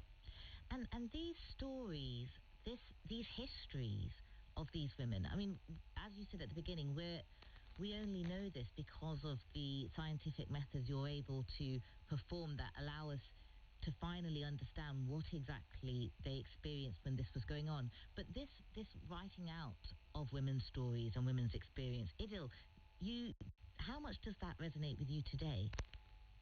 I mean, that's one thing we always say we need to do more and more of. As we know, I mean, we shouldn't just view women as survivors of or victims of conflict and insecurity, but I mean, they're also active agents of peace. Women have been very much at the forefront at the local level, at the community level, mediating conflicts, mobilizing for peace, being that voice for the voiceless, delivering services to survivors, and quite literally holding their communities together. And this is being done by women's-led organizations, women peace advocates who are at the forefront. And we're seeing this in Sudan, Somalia, South Sudan, and you name it, all the way to Ukraine and also Asia. What do the stats tell us about how important it is for women to be involved in peace? I mean, we know when, technically and realistically, and the reality is that, women are excluded systematically from any formal peace processes. The numbers are quite low, single-digit numbers as negotiators. In 2024, they just made up 7% of negotiators. As low as that? As low as that. And nearly 90% of peace processes had no women at all involved. So that goes to show they're impacted the most, but yet they don't have a voice to decide how their peace should look like, So the number, it's very low, but that doesn't stop them from not engaging at the local level. So the work still continues. Women are mobilizing, they're coming together, they're supporting each other, all within an ecosystem that, in terms of the financial outlook is not looking that great. In 2024, bilateral aid, ODA, to fragile settings stood at $50 billion and only 0.4%. So, it's not even a 0.5%. Reached women's organizations who are doing the heavy lifting in their communities and working on these issues. When we talk about peace, we use this word peace, and there's almost an understanding that we all think of it in the same way. But I want to ask you, do women's ideas of peace differ from men's? Do we know anything about that? Yes. I would say, peace is just not about silencing, the guns and the bombs and the drones. It's about me as a woman being able to walk freely, to move safely, to access education, to access healthcare for my family and my loved ones, to be able to get up and earn an income for myself, to be able to make decisions, but to be able to have a voice, at the decision-making table. And what peace looks like basically for women is looking at all of the issues that would benefit the society and the community at large. Where at times, sadly, when it comes to men, it's about power sharing, who won the battle, who's going to get more of the pie, who's going to lead, etc. So if women are being excluded from peace processes, how is the United Nations supporting women in Africa to get involved in this? Okay, so what we do, as UN Women and of course working with our sister agencies within the UN system, we work very much and closely with our member states, so working with governments to support them to advance the women, peace and security agenda. And we do this by, informing and influencing policy and decision-making processes, bringing voices and the realities of women into global and regional spaces. As we speak today, the Commission of the Status of Women is ongoing, the 70th session, and is very much linked to this conversation that we're having today in terms of the theme, looking at access to justice.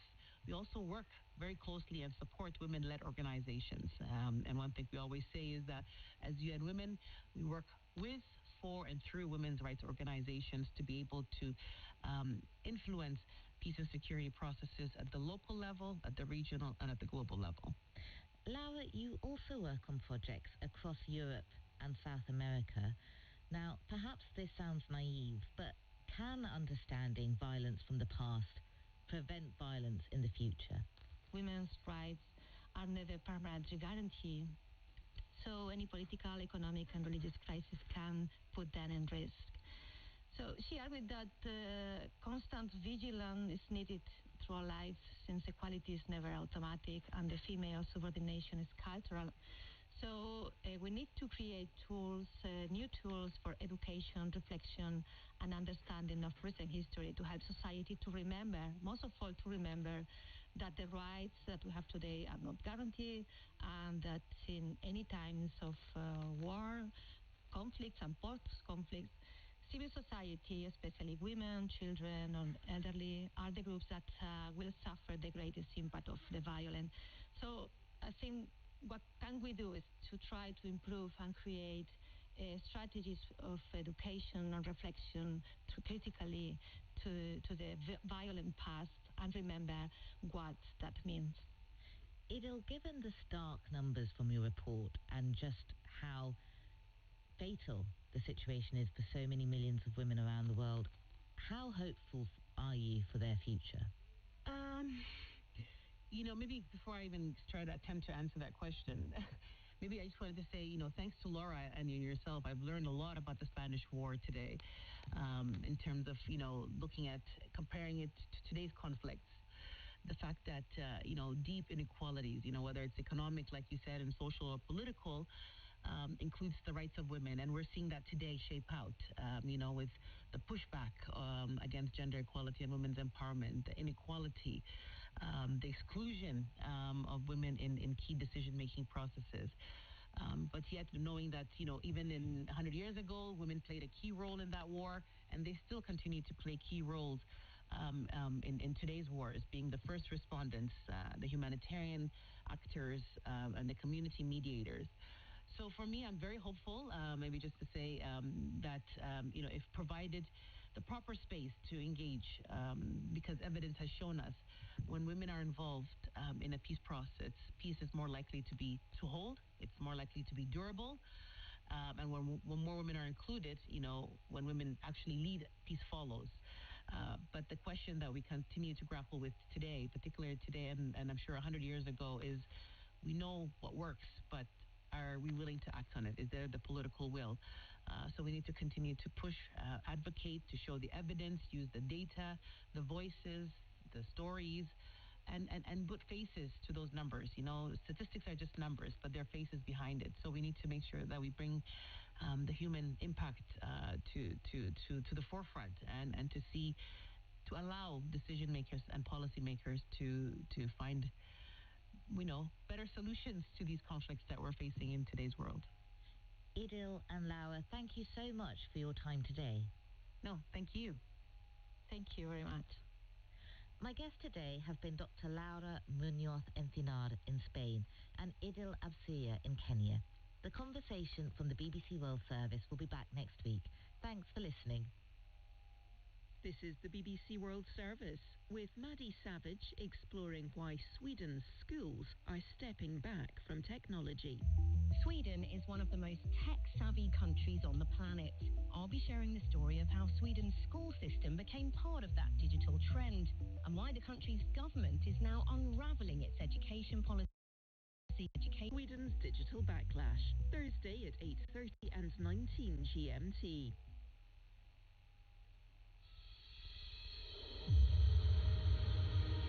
You're listening to BBC Radio 4. BBC Radio 4. On BBC Sounds, on FM, on DAB digital radio, and on your smart speaker. Play BBC Radio 4.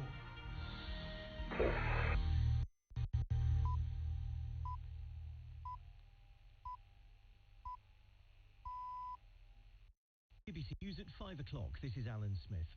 Sir Keir Starmer is planning a law which will mean that the UK government can adopt EU single market rules without them being voted in on Parliament. The measure is part of a bill aiming to align the UK with new European regulations in areas such as food standards, with the government hoping this will reduce costs for shoppers. But the idea has already provoked strong opposition from the Conservatives and Reform, which called it a direct betrayal of the Brexit referendum. Voters in Hungary have ended the 16-year rule of the nationalist leader Viktor Orban in a landslide election that's delighted EU leaders and sent shockwaves through Russia.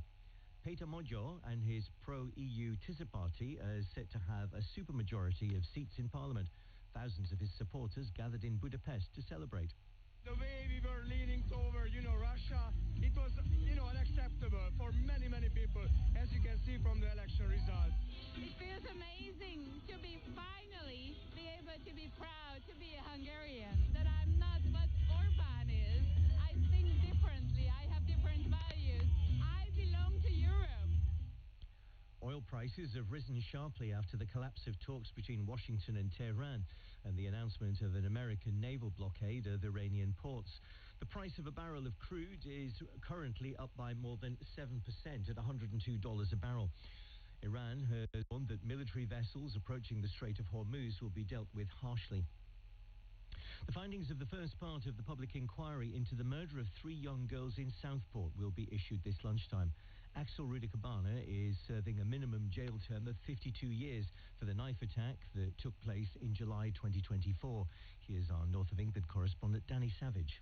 The Southport inquiry looked in detail at the killer's background. The inquiry chairman is expected to give his view of those official bodies which dealt with him. The school, which had a sense of dread about his behaviour after he admitted carrying knives to use them. The hospital mental health service that officially discharged 6 days before the attack, describing the risk he posed as minimal. The 3 referrals to prevent the government's anti-terror programme, which weren't taken further. The report will be published at lunchtime. Paddington the Musical was the big winner at theatre's Olivier Awards at the Royal Albert Hall, picking up 7, including Best New Musical and Best Actor. Rosamund Pike won the Best Actress award for her performance in the legal drama Inter Alia. I haven't done any theatre for 14 years. It was a huge risk, an exhilarating risk, to come back and be invited by the National Theatre, home of so much great, wonderful work, to do this special play. In golf, Northern Ireland's Rory McIlroy has won the Masters at Augusta for a second year in a row. It's his 6th major championship. And that's the BBC News at 3 minutes past 5. The new series of the News Quiz returns with your host, Andy Zaltzman. You can just make up your own jokes there. And a panel of comedians trying to find the funny in the news. What am I talking about? Apparently we no longer produce children. Can't make them here anymore. Too much red tape. It's a niche fetish, but whatever works. The UK is getting sunnier. It was researchers in Spain that have said this. They're just saying that because they don't want us there. I do not fly tip, unless the fly has given me especially good service. The new series of the News Quiz starts on Friday night at 6:30. To listen on your smart speaker, just say, play Radio 4. This is BBC Radio 4. Good morning from me, Alan Smith, and our studio manager, Russell Newlove. Chris Fawkes will be here with the general weather forecast just after 5:30. That's followed by the shipping bulletin, Prep for the Day and Farming Today.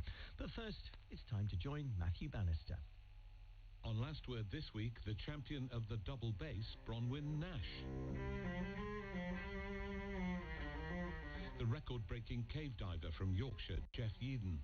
And Margareta Magnusson, best known as the author of the book The Gentle Art of Swedish Death Cleaning. But first, we remember the sports administrator Sir Craig Reedy. He was born in Stirling in 1941 and was a gifted badminton player in his younger days. But it was as the British representative at the highest levels of the Olympic movement that he made most impact. And one of his biggest achievements came on Wednesday, July the 6th, 2005. He was sitting beside Lord Coe, Seb Coe, awaiting the news of which city had been chosen to host the 2012 Olympics. Everybody knew it was between London and Paris. I sat there with Craig, and there was one solitary photographer. He said, look, I just felt you guys looked a bit lonely. And nobody was expecting London to come through. The International Olympic Committee has the honor of announcing that the Games of the 30th Olympiad in 2012 are awarded to the city of London. This is a terrific day for Olympic sport in Britain. We always believed that the best thing we could do for sport in our country was to run a successful London Olympic bid. We now have the opportunity to move forward. I hope it inspires the country, and in particular, like Seb, I hope it inspires our young people. How did he overcome the opposition, and how did he persuade people to go with him and to back the bid? I think to answer that question, you've got to understand his background. He was a national level badminton player. When he took over international badminton, it was being run from a 4th bedroom in a house in Cheltenham. And within 4 years, had got it into the Olympic movement as an Olympic sport for the 1992 Games. So he had a bedrock of understanding how that movement worked, what the moving parts were, the buttons to press, the buttons to leave well alone. And he was a good, canny Scot. And he would have hated me to say this because he didn't have the highest opinion of politicians, but he was a consummate politician. Following his success in getting badminton included in the Olympics, Craig was appointed chairman of the British Olympic Association. 2 years later, he became a member of the International Olympic Committee. It was in these roles that he joined Sebco's team to prepare the bid for London to host the 2012 Games. Craig's understanding of IOC politics and his interpersonal skills were crucial to the bid's success. Apart from anything else, he was just really smart, read a room extremely well, was really well ensconced in the movement by the time we came to throw our hats in the ring. And Craig was really the governor in that process. He'd inherited the British Olympic Association back in 1992. He'd inherited a bid in Manchester, and Craig actually, earlier than most, said, look, if we come back with London, they're going to be serious. And Craig really drove that. First to our top story of the morning. A committee of MPs is hearing evidence this morning on the pros and cons of a London bid for the 2012 Olympics. Ministers have said that any bid is, quote, finely balanced.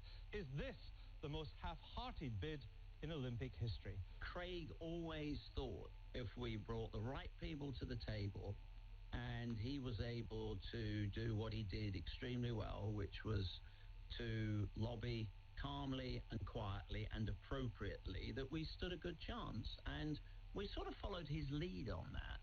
Daniela, what's the latest? Well, as you say, Andrew, the committee meeting has been going on now for around an hour or so. And I have to say that having sat there, the overwhelming feeling that you get is that that lot are going to take some convincing. Well, what he did really well was he got into the highest level of government.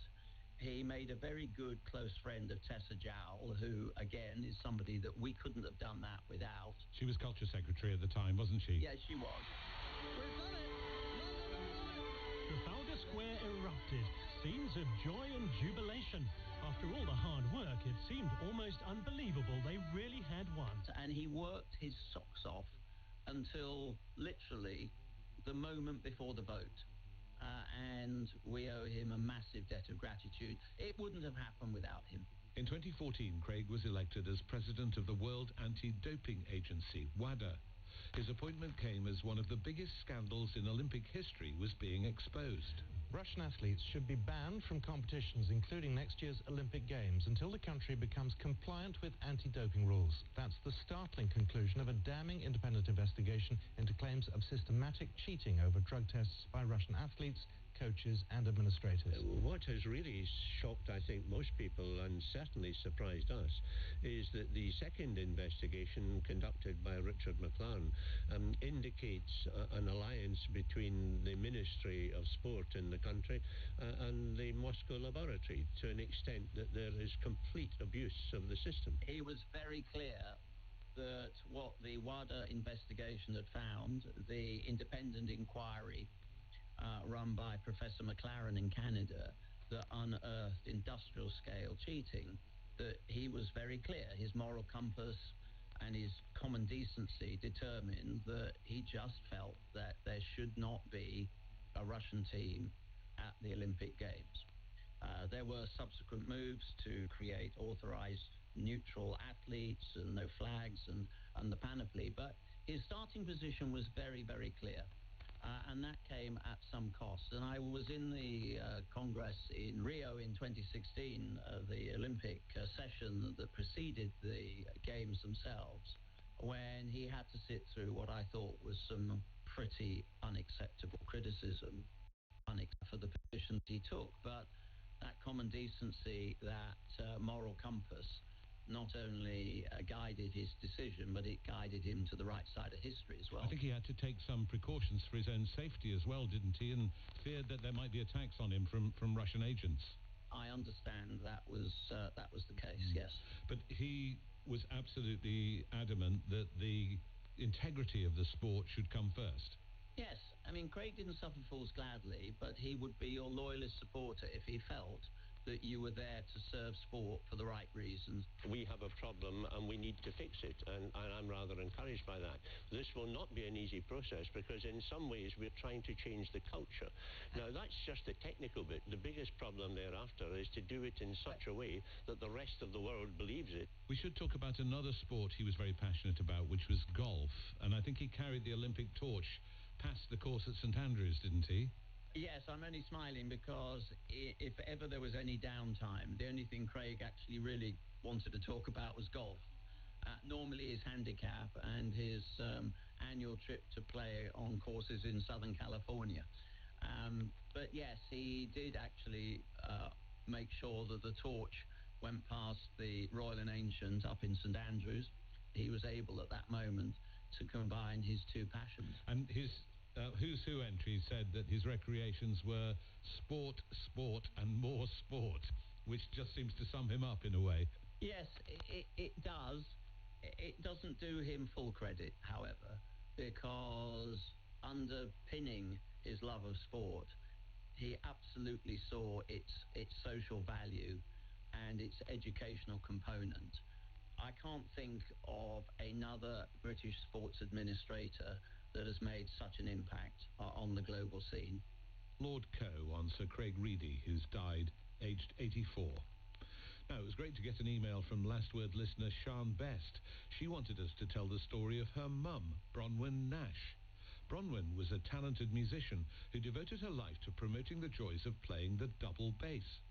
She grew up on a farm in North Wales and graduated from the Royal Manchester College of Music, where she played the cello and piano. But then a friend suggested she should try the bass, and the course of her career was set, as Sian told me. She felt she found herself when she found the double bass. I'm going to play a little thing called Tilbury, which is a sort of soft shoe shuffle by a composer called Serge Lanson.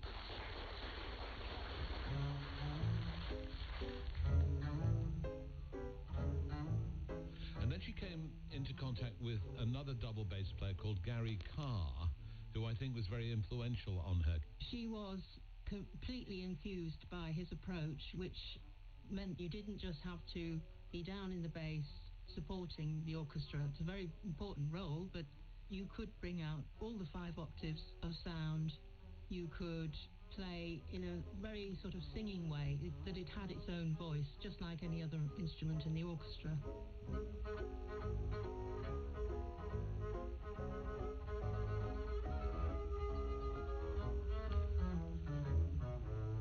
And then she created a show for the Edinburgh Festival Fringe, I believe, called Lady on a Double Bass. She was very keen that as wide a range of people could experience music. She didn't like the idea that you had to be, just a classical musician and that everyone had to sit very quietly and reverently. I took my bass to the bus stop, and everyone asked me to play. It's a tune. So she developed many different programs of jazz, boogie woogie, more light classical, but all held together in a sort of program that made for an entertaining and original presentation. Once upon a time. And that was also the driving force behind her work with children. So she did a special program, concerts in schools, called Bartholomew the Bass, where she developed a character. There was a double bass called Bartholomew, who lived with all the other double basses in the back of the orchestra, and they all played bass lines. And, it's a cartoon of him, and, she had a story in music, so to just sort of engage children in that way.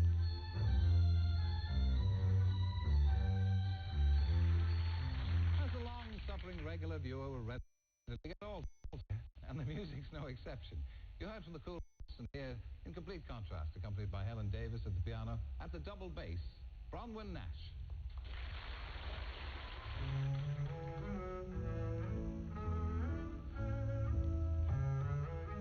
She said that she could reach so many more people in doing a 3-minute spot on Wogan or Saturday Night at the Mill, doing concert tours.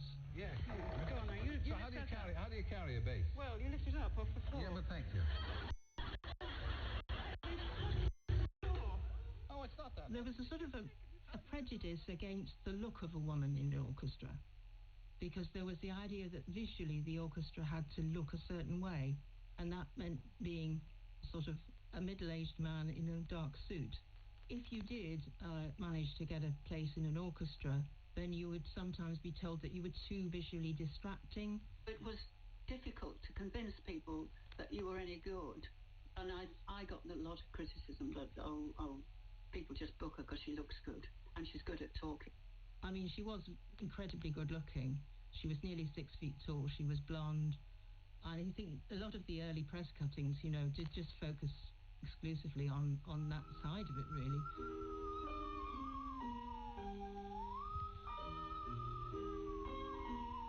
But then she took up another instrument which fascinates me, which was the saw. How did she come to start playing the saw as a musical instrument? She had a hip injury, and she was experiencing problems in keeping up doing so many bass performances. And at the time she was working with the pianist Maurice Horhood. They had a program called Slap and Tickle, which was a light program. Slap the bass and tickle the ivories, presumably. Yes, slap the bass, tickle the ivories, yes. He sort of said, we could do some sort of funny little skit where you try and saw the bass in two or something, And Maurice said, actually, could you play the musical saw? Could you play the saw? And she thought, well, I'll give it a go. And she just got a saw from the toolkit and managed to start making a fairly decent sound.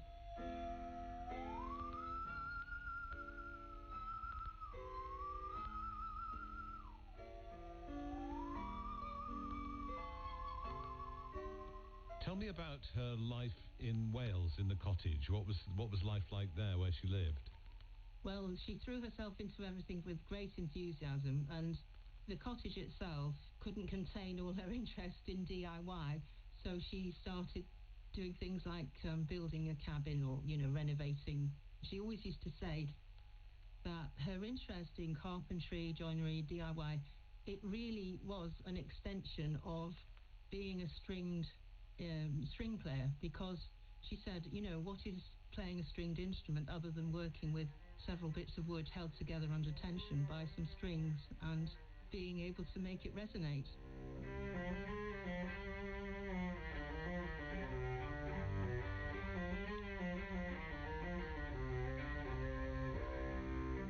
The playing of Bronwyn Nash, who's died aged 86. Thanks to Sian for getting in touch. And we'd love to hear from you if you know of someone who died recently, whose story you think we should tell on the programme. Just send an email with some information about them to lastword@bbc.co.uk. Now, the world of cave diving is not for the faint-hearted. Divers traverse flooded and complex underwater cave systems through tunnels which are sometimes barely bigger than their bodies and often in very low visibility. It goes without saying that it can be extremely dangerous. But it was in this world that Yorkshireman Jeff Yeadon was a pioneering and record-breaking force. The joy that it gives you, swimming through these tunnels, and totally weightless, you have all the sensations of flying. It's a marvellous activity. You're flying into totally unexplored tunnels and may well surface in a cavern of terrific beauty. Jeff, who's died aged 73, first got interested in caving when he was at school, as his friend and fellow cave diver Martin Grass explains. He met there a character, one of his teachers, who was David Heap, who was a caver, and David used to organise these expeditions to Arctic Norway. I was just so mad keen, with this teacher taking us to explore everything inside. I wanted to know where everything went, where's this go, where's that go. Was he a bit of a daredevil as a youngster? I think he was, yes. As a schoolboy, I was always interested in doing outdoor risky things. I remember even at primary school, my favourite hobby was to climb up there to the top of the highest tree in the local park, and especially on windy days, stick my head out above the leaves and shake the thing about and pretend I was on some old sailing ship or something like that. And can you describe the kind of conditions that he and you would have been diving in? Because it's very different from the kind of diving you might do in the sea, isn't it? Yes. If you're very lucky in British sumps, which is what the flooded passages are called, you would have a visibility of maybe 4 foot, 5 foot. I would say probably in about 80% of the dives that he did, the visibility could well have been a few inches. So when he did his long dives in Cold Head, the average visibility there would probably have been anything between 2 and 4 feet. And you can't come up to the surface, can you? There is no surface. There is no surface. That is the dangerous thing. Can you talk about Jeff's record-breaking dive? Because because he did hold the world record for the longest dive, didn't he, at one time? Yeah, well, twice actually. In the Yorkshire Dales, there's a valley called Kingsdale, where all the water's sinking on the top and eventually comes out of a cave called Curled Head. From the first dive that we did into Curled Head, which is where the water emerges, it was 4 years before we actually passed right through the system, and the tunnel we were going into was completely unexplored. Well, it's been explored a short distance in, but the bulk of it was completely unexplored. Most of the tunnels keep varying in shape and size. Sometimes they're very low, sometimes they're very high and narrow. Vision is so impaired underwater. You can only see 1 foot in front of you. Sometimes it gets so bad that the light coming out of you, the lights on your helmets, gives no light at all. It was in 1979, they actually did the through dive from Kingsdale Master Cave to come out of Curled Head, and that dive was 1.8 kilometres, and that was the longest through dive anywhere in the world at the time. And then, of course, what happened, there was even further up the Dale, was a cave called Kingpot, and Jeff wanted to connect with that, which he did, and that became then the longest through dive ever done, because that was 3.1 kilometres, and that was a 5-hour dive. I was going to ask you about how long it took. So 5 hours in near darkness with only a little bit of light, and were they hemmed in at that time? Were they really going through claustrophobic spaces? Yeah, totally underwater, nowhere to surface. And there was so what makes you want to do it? It's exploring the unknown and finding something new. On Mars. And it's all about mind control, and once you successfully control your own mind, it's really, an uplifting feeling. I've done this, that, and I've managed to get to there and go beyond where anyone else has ever been. It's a, first steps on the moon feeling, really. Was he involved in any rescue operations, saving people's lives? He was. He was part of the rescue team, and particularly useful when diving was required. Sadly, he also rescued a lot of bodies where there were fatalities. It affected him at the time, because quite often it was friends, people that he knew or acquaintances. There's a tremendous amount of camaraderie between us all that you'll find hard to get in your thought, because we know we're actually at times on the line between life and death, and when you're sharing that experience with somebody else, you get a very special bond. And in terms of his character, obviously he was dicing with death in a way, because you said that he knew that other people had died. He sometimes rescued people who were at risk of dying. How did that affect the way he lived his life, do you think? He lived his life quite calmly. He liked a beer, but I've never, ever seen him do anything that was crazy. That I think he understood the limits of cave diving, the equipment, and he knew when to turn back and when to go on. Martin Grass on Jeff Eden, who's died aged 73. Now, Margareta Magnusson was born in Sweden, but her husband's job meant she lived in many different countries around the world. Wherever she went, she made paintings, but most of her time was devoted to bringing up their 5 children. It wasn't until she was in her 80s that she achieved international fame, when she wrote a book, The Art of Swedish Death Cleaning. It offered advice on how to clear out your house so you don't leave your children with a difficult challenge when you die. One of Margareta's children is Jane Magnusson. Well, she liked to wear stripes. She thought stripes were good because they don't make you look like you're trying to be Britney Spears, but they also don't make you look like an old lady. So she always wore stripes. And she really, really liked chocolate. But she was thin as a thread. But towards the end of her life, I think she just said, oh, whatever. I love chocolate. I'm going to eat as much as I can. And there was chocolate everywhere. When we were living in Singapore, she drove a little MG, a white convertible, and she would have the shawl over her head and sunglasses. And she smoked a cigar and always had really lots of lipstick, that the cigar kind of was kind of glued to the lipstick. Quite a character. Yes, absolutely. The idea of death cleaning is quite common in Sweden, isn't it? Yeah, it is. But the thing is, it's something that older women do, so people aren't really interested because people don't care what older women do. Until your mother decided to write her book. What was the inspiration for that? Well, it's a funny story. My best friend in the U.S. from university days, was a publisher at Penguin, but we were having lunch in New York, and he was going on about how much stuff his father had accumulated. And I said, well, I don't have that problem. And he said, why? And I said, well, my mother is death cleaning. And he said, what's that? And I explained it.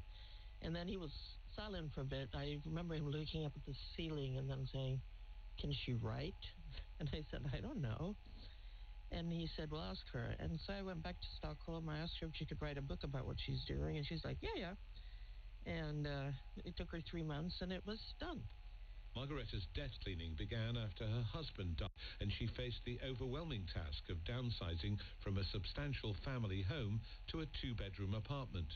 I sold the house where my husband and I and even some children has lived for a long time, but 2 years after he died. He had his, what do you call it, like his tool shed with all the, all the crap that people have in their tool sheds and stuff like that. And that's what she had to clean out. And I think that was a big task for her. And what was she doing? How did she approach death cleaning? Well, she started with the big stuff, like furniture. And this is also her advice that's in the book, is that start with the big things and then do the small things last. Photos and letters, because you will get stuck in the memory lane, sort of, and then nothing else will be done. So she was starting with the furniture, but what was she doing with it? Throwing it away or selling it or giving it to other people? All those things. My husband and I, we lived across the street from her, and we usually had Sunday dinner with her, and we would be very careful about what we said. We're like, if I said, oh, what a nice cushion, it would end up in my bag while I wasn't looking. And what about valuable things? I think she sold most of them, just because we're 5 siblings, she didn't want us to quarrel about it. What about paperwork? Because that's one of the things that builds up, isn't it? Yeah, well, she bought a shredder, and she kept feeding it, she said, the hungry shredder. So it was running around the clock. Letters and documents that has nothing to do with what's happening today. I think just get rid of it. Were there items that she struggled with, that she felt conflicted about getting rid of? No. She was ruthless? Completely. So did she have a kind of minimalist approach in her apartment? No, the thing is, people always were surprised when they came to her home because it was cozy. Everyone thought it was like a Zen Buddhist temple, but it wasn't. It was cozy, and she had a nice sofa, and she had a few cushions left, even though she tried to pass them on to me. Lots of books and plants, but she had nothing in her attic or her basement. Was she surprised at the success of the book? Yeah, I think we were all surprised. It sold in over 30 countries, but I think she really liked the getting that attention at the end of her life. Why do you think it was such a success? Firstly, it's a funny book. I mean, she had a good sense of humor. Then I think it's a very relevant topic. I mean, people have too much stuff. And it's also kind of not so nice to leave that for your children to clean up. So the task facing you after her death was presumably quite straightforward. Yeah, that's why everyone should death clean. It wasn't a problem. And is there an optimum time to start death cleaning? I don't know, before you're dead. I think your mother said you had to do it while you've still got a bit of energy. Maybe when you're in your 60s. Yeah, I think 60 is probably good. Definitely 60, 65, like that. You have to think it over. Why do I keep all this stuff? Jane Magnuson on her mother, Margareta Magnuson, who's died aged 91. And the question of what to keep when a loved one dies is one of the subjects I'll be covering in a special series later this month to mark the 20th anniversary of this programme. Last Word Doing Death Differently will start on Monday the 20th of April at 1:45 here on Radio 4. Over 5 episodes, we'll look at changing attitudes to death and memorial, attending a bespoke personalised funeral, hearing about a living wake, and going behind the scenes at the only water-based cremation facility currently operating in Europe. That's Last Word, Doing Death Differently, from April the 20th on Radio 4 and BBC Sounds. Last Word was presented by Matthew Bannister. It was produced in Cardiff by Ed Prendeville, and the assistant producer was Catherine Powell. It was a BBC Audio Wales production for Radio 4. We're now with a look at Monday's weather with Chris Fawkes. Thanks a lot, Alan. And just like yesterday, today is going to be a day of sunshine and showers. I suppose the big difference is the winds are going to be a lot lighter, and that means the showers that do eventually develop are going to be relatively slow moving, so they will be that bit longer lasting. Now, this morning we're getting off to a sunny start to the morning shortly, but it is a cold start as well. We do have patches of frost this morning and 1 or 2 fog patches around as well. Otherwise, a lovely sunny start to the day for many areas. Now, there are already a few showers around near to coastal areas primarily, so we've got a few just running into the south of England from the English Channel. You might see an odd spot of rain across the extreme east of Kent, and showers look set to move into southern parts of Wales quite quickly. We also have some showers into the Highlands of Scotland, but otherwise it's a dry start to the day with plenty of sunshine. Now, for most inland areas, showers won't really get going until we get towards the latter part of the morning, so most of the morning is looking dry and relatively sunny. The clouds really get going low late morning and into the afternoon. That's when showers are set to become quite widespread today. So there is quite a high chance of catching a shower just about everywhere. Some of them will turn heavy. There'll be a few hailstorms mixed in. Perhaps one of the drier spots would be into parts of North Yorkshire and the Lincolnshire kind of area. Probably not many showers there. Temperatures today, 9 to 13 for Scotland and Northern Ireland. England and Wales, 13 to 16 degrees. Given that the wind's going to be a little bit lighter, it should feel just a little bit warmer in that April sunshine. Overnight tonight, there'll be some patches of frost again developing in rural areas, but it will turn milder later in the night from the southwest as cloud starts to move in here. For Tuesday, it will turn cloudier for Northern Ireland, for Wales and southwest England, with some patches of rain developing. Scotland, northern and eastern areas of England, the Midlands too, should get off to a bright start, but it will tend to cloud over as the day goes by, with a few patches of rain, a strengthening southwesterly wind bringing us some milder weather. Temperatures 9 to 17 Celsius, and Wednesday looking quite unsettled with rain and strong winds. Alan. Thank you, Chris. This is BBC Radio 4, where now it's time for the shipping bulletin issued by the Met Office on behalf of the Maritime and Coast Guard Agency at 05:05, today Monday the 13th of April. There are warnings of gales in Viking, North Utsira, Fair Isle and Faroes. The general synopsis at midnight. Low Faroes 985, expected 200 miles north of Iceland 1001 by midnight tonight. The area forecast for the next 24 hours. Viking, North Utsira. Southeasterly 6 to gale 8, decreasing 4 to 6. Occasional rain, good, occasionally poor. South Utsira. Southeasterly 5 to 7. Occasional rain, good, occasionally poor. Forties Cromarty. South backing southeast 3 to 5. Occasionally 6 until later. Showers, good, occasionally moderate. Forth Tyne Dogger. South or southwest backing southeast for a time 2 to 4. Occasionally 5 until later. Showers, perhaps thundery in Forth and Tyne. Good, occasionally moderate. Moderate by night. Southeasterly 3 to 5, occasionally 6 in Fisher, becoming variable 2 to 4, except in northeast Fisher. Fair, then occasional rain, good, occasionally poor. Humber, Thames, Dover, White, Portland. Variable 2 to 4, becoming south 3 to 5, later in White and Portland. Showers, perhaps thundery in Humber and Thames. Good, occasionally moderate. Plymouth. Southwest 2 to 4, backing south 4 to 6 later. Showers, rain later, moderate or good, occasionally poor later. Biscay. Northwest backing southwest 3 to 5. Showers, rain later, good, occasionally moderate. Fitzroy, Seoul. South or southwest 4 to 6. Rain or showers, moderate or good, occasionally poor. Lundy, Fastnet, Irish Sea. South or southwest 3 to 5. Backing south or southeast 4 to 6 later. Showers, rain later, moderate or good, occasionally poor later. Shannon. Southwest 3 to 5, becoming cyclonic 5 to 7 for a time. Showers, then rain, moderate or good, occasionally poor. Rockall, Malin, Hebrides, Bailey. South or southwest, backing southeast later in Rockall and Malin.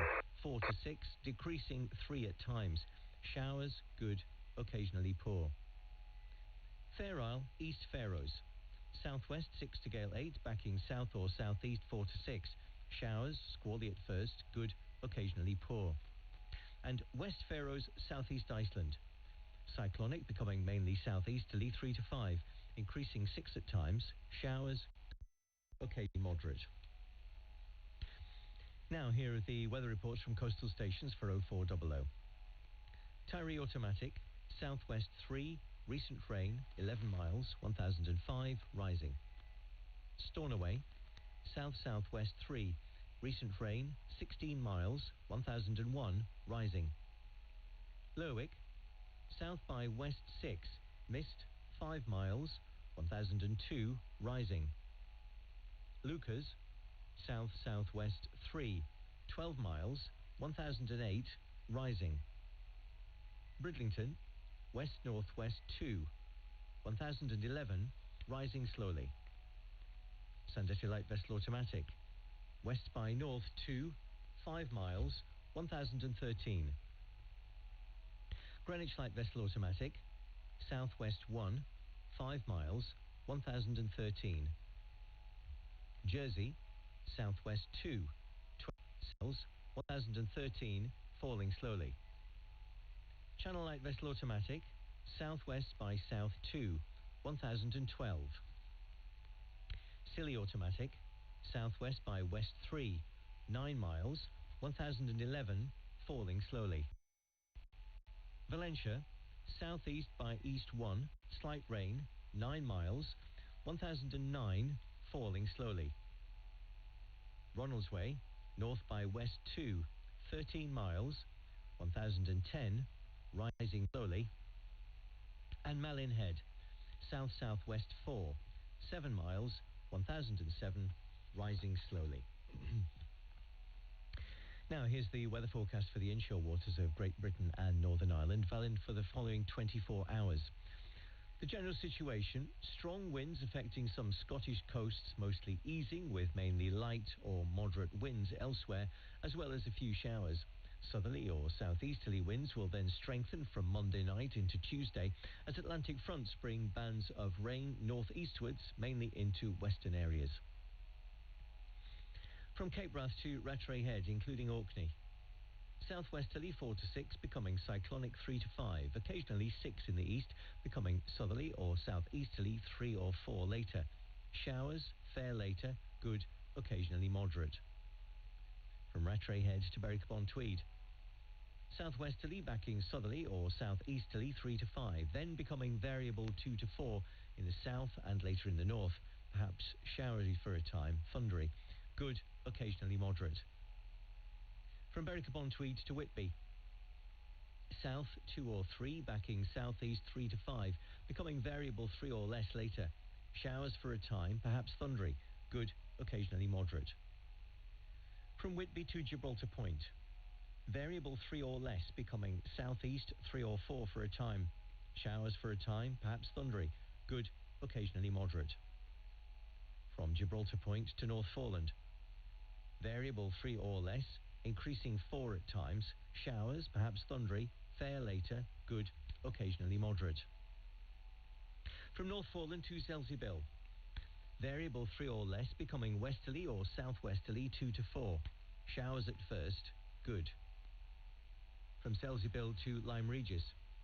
Variable 3 or less, becoming southwesterly 3 or 4, backing southerly 3 to 5 later. Showers at first, good, occasionally moderate at first. From Lyme Regis to Land's End, including the Isles of Scilly. Variable 3 or less, becoming southwest 3 to 5, backing south 4 to 6 later.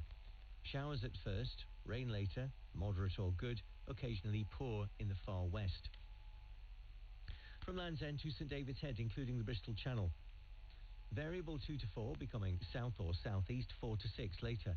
Showers at first, rain later, good, occasionally moderate. From St David's Head to Great Orme Head, including St George's Channel. South or southwest 3 to 5. Occasionally 2 in Cardigan Bay. Backing southeast 4 to 6 later. Showers, rain later, good, occasionally moderate. From Great Ormhead to the Mull of Galloway. Variable 2 to 4, becoming south or southeast 3 to 5. Showers, good. The Isle of Man. South or southeast 3 to 5. Showers, fair later, mainly good. From Lochfoyle to Carlingford Loch. Southerly or southwesterly 3 to 5, becoming variable 2 to 4 for a time in the far northwest, backing southeasterly 4 to 6 later. Showers, rain later, good, occasionally moderate. From the Mull of Galloway to the Mull of Kintyre, including the Firth of Clyde and the North Channel. Southwesterly, backing southerly or southeasterly 3 to 5, occasionally 6 later. Showers, good, occasionally moderate. From the Mull of Kintyre to Ardnamurchan Point. Southerly or southwesterly, backing southeasterly later 3 to 5, occasionally 6 at first in north and later in south. Showers, mainly fair later, moderate or good. From Ardnamurchan Point to Cape Wrath. South or southwest 4 to 6, backing south or southeast 3 to 5 later. Showers, good, occasionally moderate. And finally the Shetland Isles. South 5 to 7, decreasing 4 or 5, backing southeast later. Mainly fair, good. And that completes the shipping bulletin. We'll join farming today in a couple of minutes, but first here on Radio 4 it's time for Prayer for the Day, presented by Andrea Ray. Good morning. I was born in America, a place that has always come across as possibly a bit overconfident. However, I've lived most of my life in Northern Ireland, where people are generally quick to put you in your place if you boast or act big-headed. On this day a year ago, Northern Irish golfer Rory McIlroy won the US Masters tournament, becoming only the 6th person in history to complete what's known as the Grand Slam of golf. It was a lifelong ambition of McIlroy's to win the Masters, but he still calls golf just a game. Northern Irish poet Seamus Heaney never called poetry just words, but he did describe poems as stepping stones, a fairly modest analogy. Every now and again, he said, you write a poem that gives you self-respect and steadies your going a little bit farther out in the stream. Well, few poets went farther into that stream than Heaney, and very few are better known. Yet he was unfailingly down to earth and famous for his modesty. His death in 2013 at age 74 was a terrible shock to all who knew him and many who didn't. In the lecture he delivered when awarded the Nobel Prize for Literature in 1995, Heaney spoke eloquently of his very ordinary childhood and humble home life. He quoted the work of other poets more than his own poetry in that lecture, unfailingly modest. Today would have been Seamus Heaney's 87th birthday. Another stepping stone, if you will, in a life that continues through his poems, his literary legacy, and in fond memory. Lord God, help us to listen less to the sound and fury of arrogance and threat in our lives, and more to the poetry of modesty and peace. Amen. Prayer for the Day was presented by Andrea Ray. Now it's time for Farming Today with Charlotte Smith. Good morning. Today, the search for fertilisers which don't have to be imported, so they're less vulnerable to geopolitical events, and capercaillie impersonations in the Cairngorms. Give it up one go. It's almost like a... And we're taking you to the Cairngorms right away, because this week we are on a whistle-stop tour of some of the UK's national parks, marking the 75th anniversary of the first one being established in the Peak District. We'll be exploring the work going on in national parks to conserve the landscape, historical features and wildlife, which brings us to capercaillies. The capercaillie is a magnificent bird which lives in Scottish pine forests, but numbers in Scotland of this turkey-sized member of the grouse family have shrunk desperately low, to just 500 or so birds at the last count. There is, though, a shred of fresh hope for its survival through a scheme in the Cairngorms. Richard Baines has been to find out more. I'm in Abernethy National Nature Reserve near Nethy Bridge in the Cairngorm National Park, I'm at the heart of the capercaillie habitat here. With me is Ben Oliver-Jones, who's the senior site manager here for the RSPB, which manages the reserve. So we've got a 50% increase in their numbers from around 20 to 30 lacking males. They return to the same lek sites year on year, where male capercaillie perform their courtship behaviour. We also monitor the number of hens and broods on the reserve through remote camera traps, and we're also seeing good numbers of broods of capercaillie. We're not actually likely to see any capercaillie in these woods today, or hear them, but you can give us a quick impersonation of the sound they make, can't you? I could give it a go. They're known as the horse of the wood for their size and for the clop sound that they make. Give it one go. It's almost like a... The increase in capercaillie in this nature reserve is not just a coincidence. You've taken quite a lot of measures. We've got field layer management using robo-cutters and cows. They're big remote-controlled mowers that can be really precise in cutting the tall rank heather and promotion of blaeberry growth. Blaeberries are a much more beneficial plant species for capercaillie as a food source and for the invertebrates that the capercaillie chicks rely on. And one of the other measures that you mentioned is just come to see us. And they're quietly munching in the background. What these cows are doing, they are breaking up the dense rank heather through their grazing behaviour and their heavy hoofs, again promoting that blaeberry growth. We're removing the deer fencing, which reduces the collision risk for these birds. We are also using diversionary feeding, putting out parcels of venison. It's a byproduct of our deer management on the reserve. During the capercaillie breeding season, we're trying to draw generalist predators away from where capercaillie are nesting. That includes pine martens and badgers. So we've just arrived at one of our new trackside borrow pits for repairing the potholes. This is like a small quarry. Yeah, but capercaillie absolutely love these for dust bathing, and it's a perfect spot for counting them with camera traps. Now, in actual fact, the capercaillie died out in Scotland 240 years ago and was reintroduced from Sweden. So these aren't native Scottish birds. So is it really worth all this effort then to save a bird that's actually doing quite well elsewhere in its range? From the RSPB's perspective, that certainly is something worth doing. But the work that we're doing for capercaillie doesn't just benefit capercaillie, it benefits the health of the forest and the money that we spend on capercaillie conservation. The money is going to local contractors, benefiting local farmers, enabling us to employ staff members, all of which benefits the local Highland economy. Richard Baines reporting there from the Cairngorms. More from Cairngorms. The price of fertiliser is something we've been talking about a lot over recent weeks. Prices are up about 40%. That's largely because of conflict in the Middle East, which has pushed up the price of gas, and that makes up the majority of the cost of nitrogen fertiliser. Some farmers are warning that rising fertiliser and diesel prices will have to be passed on through more expensive food. Well, all that is sharpening the focus on efforts already underway to find innovative new sources of fertilisers which don't have to be imported and can reduce greenhouse gas emissions. This morning, we're going to look at two of them, starting with a Lincolnshire company, Smartfert, which uses byproducts from industrial or agricultural processes, or as they prefer to call them, low-value residues. Mary Ward-Lowry has been to meet company founder Robin Watchorn. One of the first products we looked at was these big poultry units, million birds, burning their own manure for energy, which leaves a really rich ash, high in nutrients, similar to chemical fertilisers, with the advantage of lots of trace elements.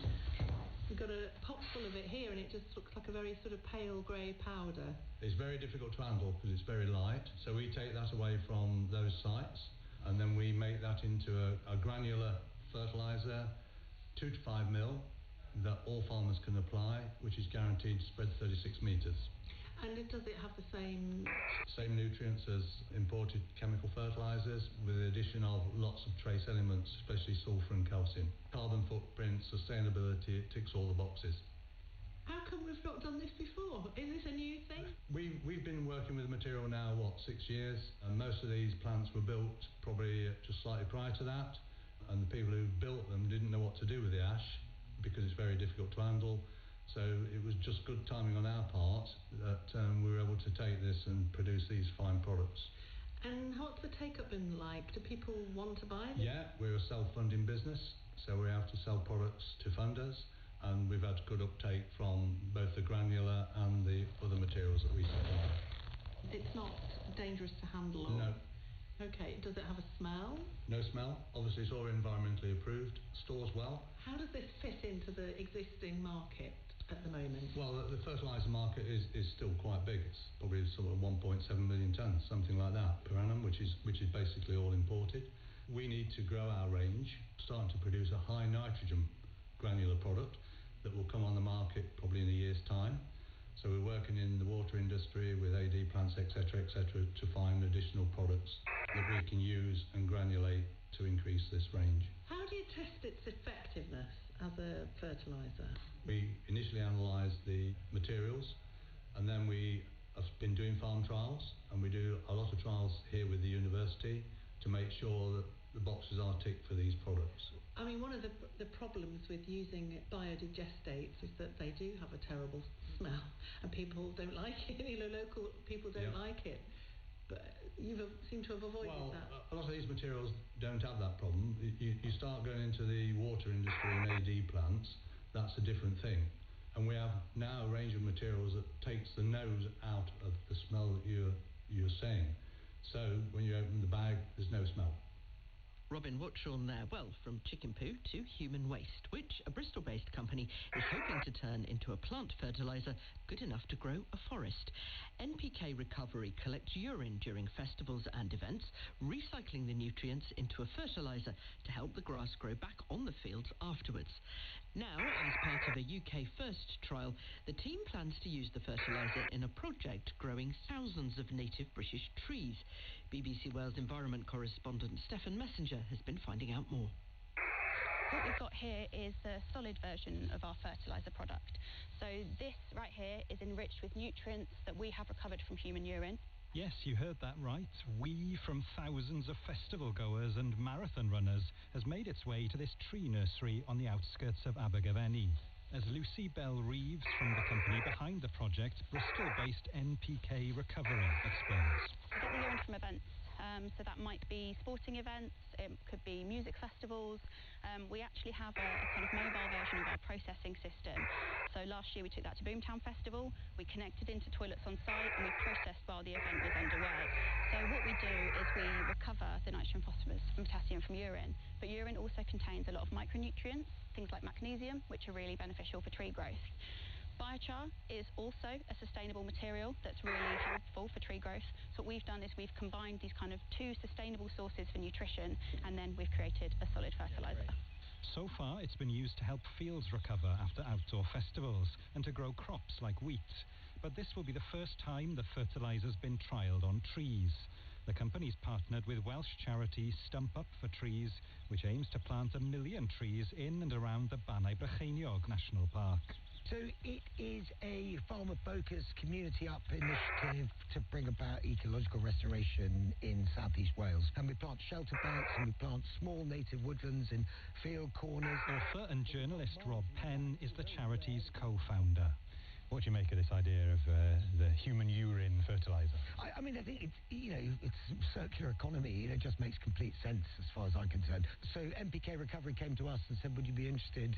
And, we had to hang on a second. What are you using for fertiliser? But pretty quickly we got our head around it, and if it works, then that's a big step forward in forestry. Now, before you get any ideas, weeing in your garden to try and help the plants grow isn't the best plan. The process this fertiliser goes through removes contaminants from the urine, and crucially, it gets rid of the smell too. Longer term, what's the potential of this research, if you like, because we know it's a timely conversation given what's happening in the Middle East and the pressures on the availability of synthetic fertiliser. Yeah, you're absolutely right. So, the whole reason kind of we got started is, human urine is we produce abroad, creating lots of greenhouse gases, or also we might be affected by events overseas. overseas. And so our hope is that actually by proving the long-term viability of a sustainable urine-based fertiliser first overseas, we have the nutrients in our body, let's recycle them, let's recover them and put them to use. The 3-year trial is backed by over £400,000 of Forestry Commission funding to support innovation in the sector. By the end, they hope to have 4,500 native British trees to plant locally, helped along by human wee. Stefan Messenger reporting. And that's it from us. I'm Charlotte Smith. The producer is Sarah Swaddling. And Farming Today is a BBC Audio Bristol production. Now over to the BBC Weather Centre for the Farming Today 5-day forecast. And it's good morning for me, Chris Fawkes. Looking at the weather through the whole of this week, although today we'll see showers pretty much nationwide, the rest of the week's kind of going to be dominated by low pressure in the Atlantic, high pressure largest across western areas with not that much across eastern areas of England, northeast Scotland. Now looking at the weather picture this morning, we're looking at a dry start to the day for the vast majority of the UK. Some patches of frost and fog around this morning, so it is a cold start. We do have some showers from the word go affecting near coastal areas of southern England, southern Wales and for the highlands of Scotland, but otherwise it's a sunny start. Later on though, we are going to see some showers develop, some of them turning heavy with hail and thunder. Because the showers are going to be quite widespread, you do have quite a high chance of catching a downpour. Today's temperatures range from 9 in the Scottish Islands to around 13 to 16 degrees for the rest of the UK. Overnight tonight, it's going to be quite chilly with some patches of frost again developing in rural areas. And then looking for Tuesday's weather picture, across Scotland, much of central and eastern England, a sunny start to the day, but for Northern Ireland, Wales, western England, clouding over quickly with patches of rain, and that cloudier zone of weather will spread to most areas of the UK as we go through Tuesday. Our temperature's not really changing that much. Wednesday's forecast, it looks more unsettled. Quite a windy day with gusts of around 30 to 40 miles an hour nationwide, and we're looking at outbreaks of rain across western areas in particular.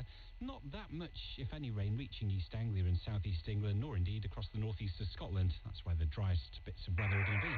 But with the winds coming in from the south, it will be turning a bit milder.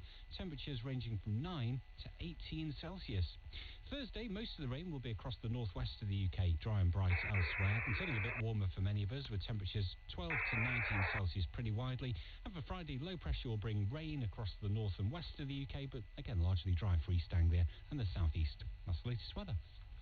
Thanks, Chris. We'll join the Today programme in a minute, but first a look ahead to Sunday when we've a new spy thriller. We can't just come clean, can we? But the paperwork. Think of the paperwork.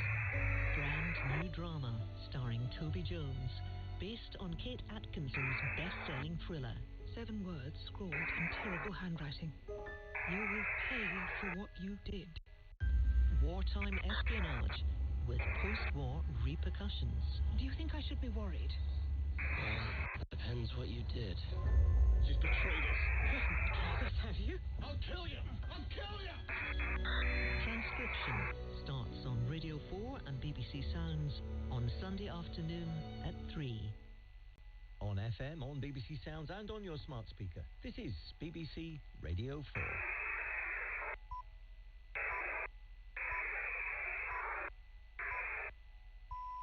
Good morning, it's 6 o'clock on Monday the 13th. Properties today with Amal Rajan in London and Nick Robinson in Glasgow.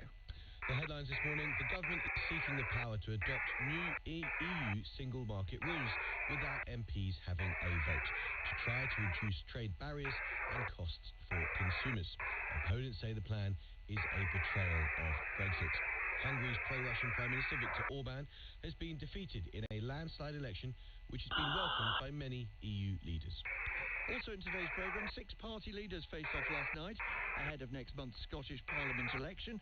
Many in the audience in Paisley, just down the road from where I'm broadcasting from. Many in this country remain undecided on who to vote for. They do know, though, for matters to them. For me, it's economy. That's my only care. Economy. Education. NHS, health and social care. Economy and energy poverty. NHS and social care. Energy.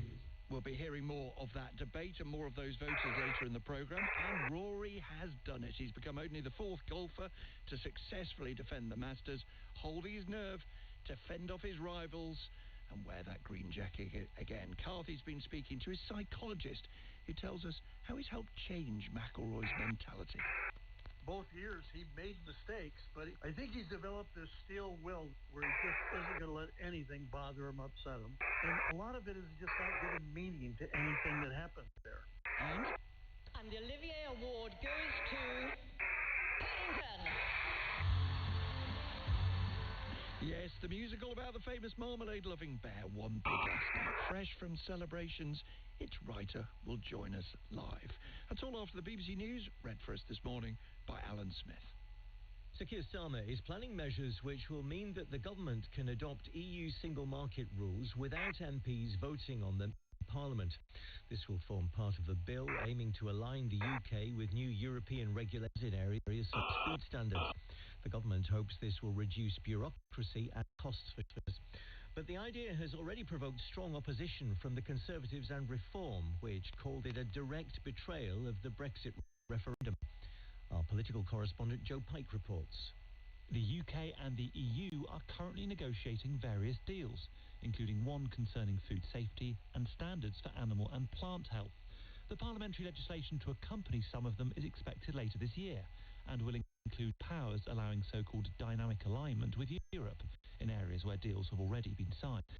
This means that whenever Brussels approves new rules, MPs would only have limited opportunities to scrutinise them. They would be put through using secondary legislation, which normally can't be amended and is usually rubber-stamped without a vote.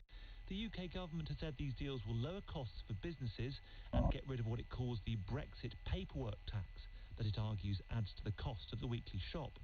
Reform UK has called the plans a backdoor attempt to drag Britain back under European Union control. The Conservatives said that under the bill, Parliament would be reduced to a spectator. Brussels sets the terms. The Prime Minister is expected to scrap plans to give the security services an exemption from a law designed to prevent cover-ups in public life. The Hillsborough law will introduce a legal obligation for public authorities to tell the truth and cooperate with inquiries. Under plans first reported by The Times, security chiefs will no longer be able to block spies from giving evidence that could breach national security. Instead, they'll have to make a court application for disclosures to be partially or fully exempted.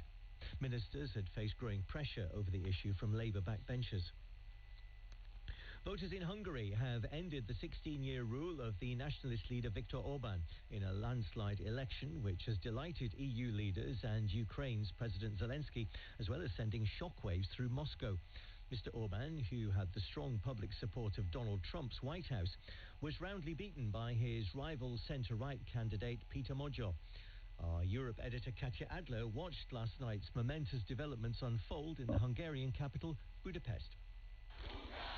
Viktor Orban's main political rival, Peter Magyar, and his Tirsa party are set to win enough seats in Hungary's parliament to change the constitution and roll back 16 years of what Hungary's outgoing prime minister called his illiberal democracy. This vote has ramifications far further afield.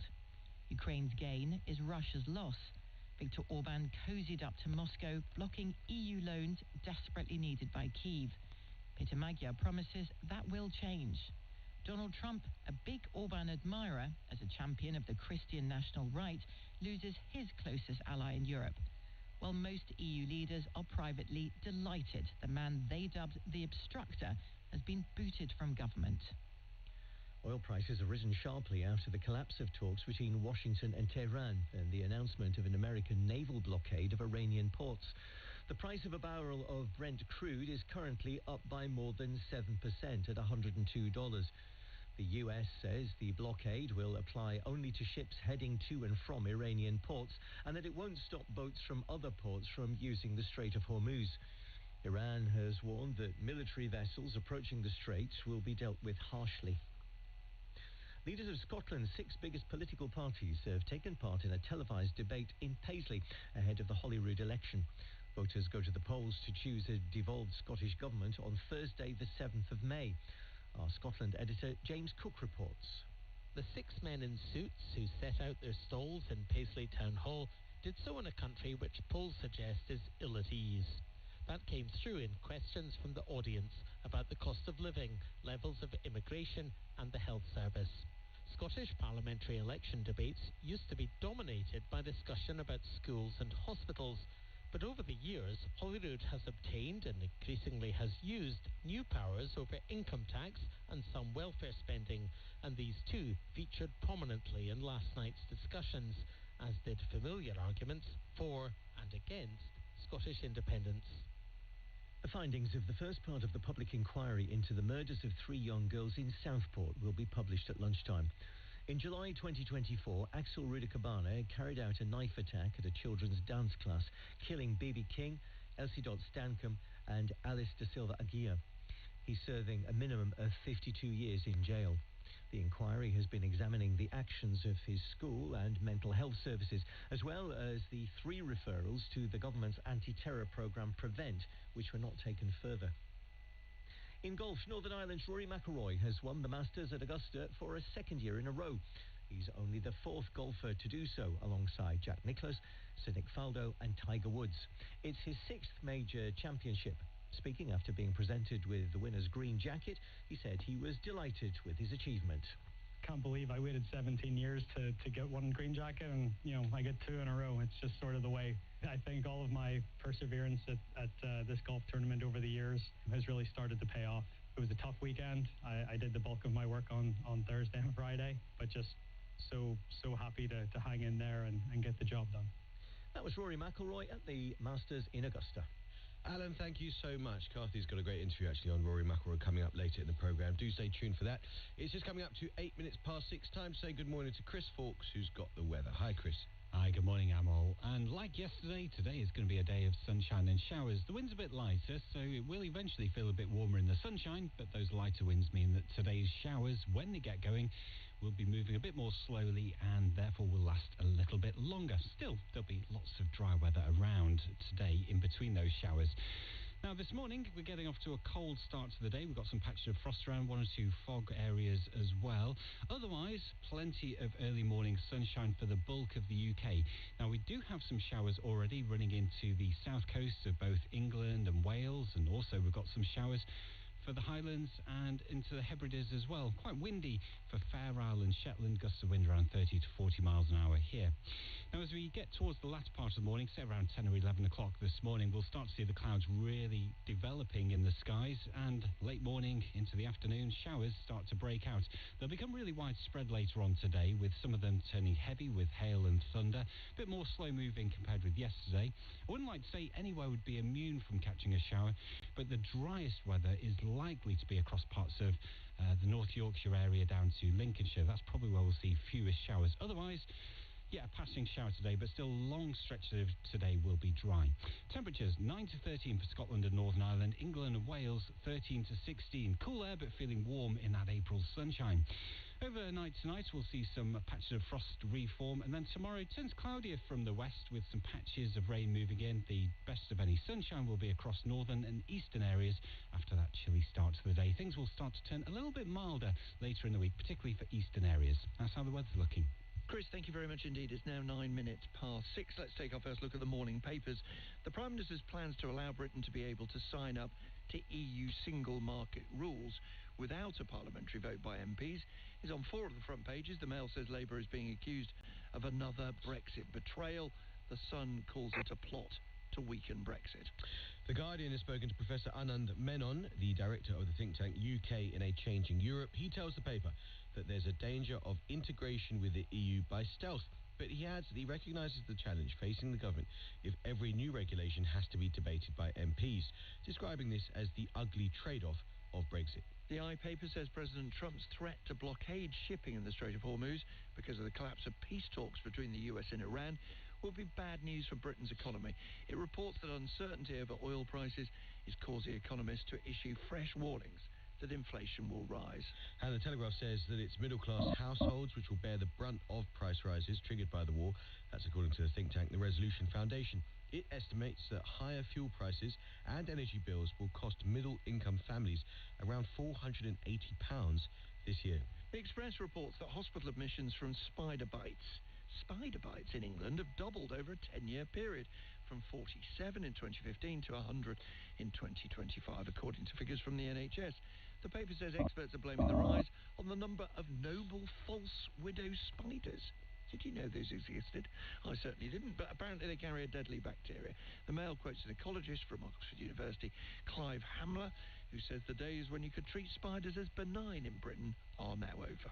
Many of the papers carry photos from last night's Olivier Awards, and several captions relate to the success of Paddington the musical, which was the big winner. Accolades meet marmalade, says The Guardian. The Telegraph has a striking photo on its front page of Rachel Zegler, who won Best Actress in a Musical for her role in Evita. Don't cry for me, I've won an Olivia, reads the, how can I put this, Nick? Not entirely original headline, shall we say. Time now is 11 minutes past 6.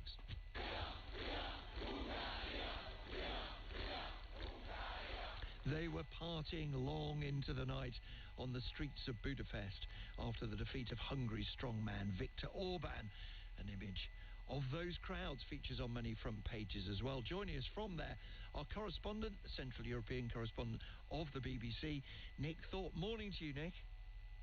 Good morning, Nick. Yeah. It is hard to capture, isn't it, the sense for many of those people on the streets that they never thought they'd see this day. Exactly. I mean, for first-time voters aged 18, of course, on the day, they would have been still in the prams and nappies when Viktor Orban came to power in 2010. I even met, in the course of the campaign in the last week, some candidates for the post of MP on the Tisza Party side, the winning side, who weren't completely convinced that they could get elected. So it has been a huge upset here and massive excitement here in Budapest and, of course, across Hungary. Now, it's a small country, 8 million people or so, but Viktor Orban has had outsized influence, hasn't he, in Europe? Has impact not just on Hungary itself, of where, of course, it matters, but massively on the politics of Europe and more broadly.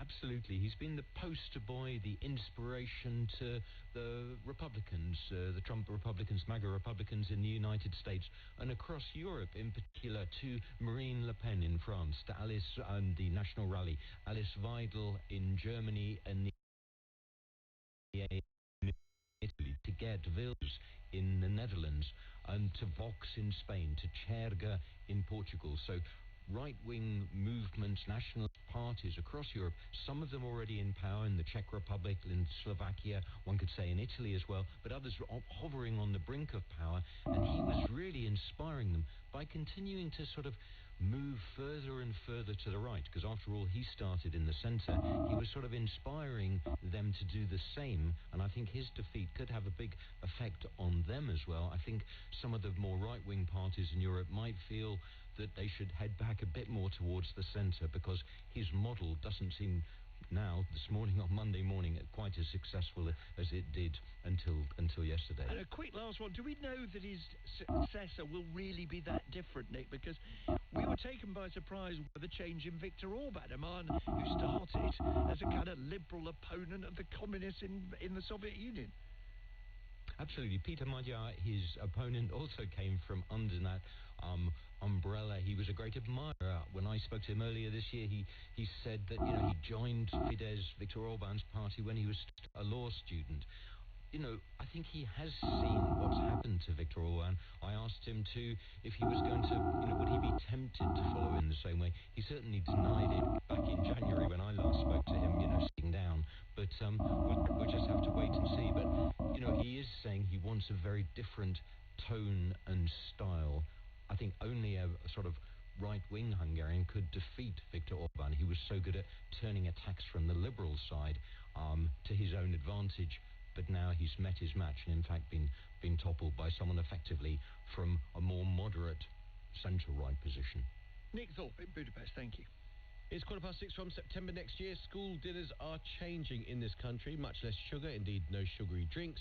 Sugary desserts only once a week. And deep-fried foods are going to be banned too. It's all new proposals that the government's got, which are now going to consultation. And Hayley Clark, our education reporter, can tell us more. Morning, Hayley. What's the plan? Morning. So under these new rules, as you said, there's going to be a complete ban on fried food in schools, and sugar-wise, there's big changes. So the reason for this is that ministers are particularly concerned around the high sugar consumption in schools and children in England consuming double the recommended sugar, with dental decay a leading cause of hospital admissions for children aged 5 to 9. And they're also concerned that currently 1 in 5 children leave primary school obese. So, as you said, the sweetened desserts are only going to be allowed once a week, and they will have to have at least 50% fruit in them. So that's everything from cakes and brownies to things like biscuits and cookies and crumbles. So all your kind of old school favourites like apple crumble would then be once a week, but things like jam roly-poly presumably gone from menus. All right, Hayley, thank you very much indeed. We'll have lots more on this at 10 to 8. But for now, we're going to say good morning to Will Bain, who's with us in the studio. Hi, Will. Morning, Amol. Morning, Nick. Yes, the price of oil back above $100 a barrel this morning, and the shipping industry trying to work out what a blockade of a blockade might mean for them after President Trump warning any Iranian who fires at us or at peaceful vessels will be blown to hell. On Truth Social last night, the Strait of Hormuz set to be blockaded by the U.S. Navy from 3 p.m. our time today. We'll get a sense from the shipping industry of Marcus Baker at Marine and Cargo Risk Insurance firm Marsh in just a moment. But let's look at commodity price investment manager at Aubrey Capital Management with us to look through all of that this morning. Anna, morning. Good morning. Why don't we start with oil and gas, then where are we this morning? So the oil price has risen by about 8% and hovering just above $100. So really the relief that we saw last week with the announcement of talks with Iran, that's mostly been erased, and the gas price in Europe is also up quite sharply today. I would say, just for those concerned about that gas price, that it's still very, very much further lower than it was in the after the Russians invaded Ukraine. So it's not nearly as high as it was at that point. And in terms of share markets, the ones that are open this morning had seen a bit of a reaction in Asia, right? Yes, it's actually quite a muted reaction. We have quite muted. We've got some indices down about 0.5% to 1%. They all rose quite sharply last week, and then maybe not for as much as you might expect. So I think probably a bit of wait and see to how effective it is actually going to be.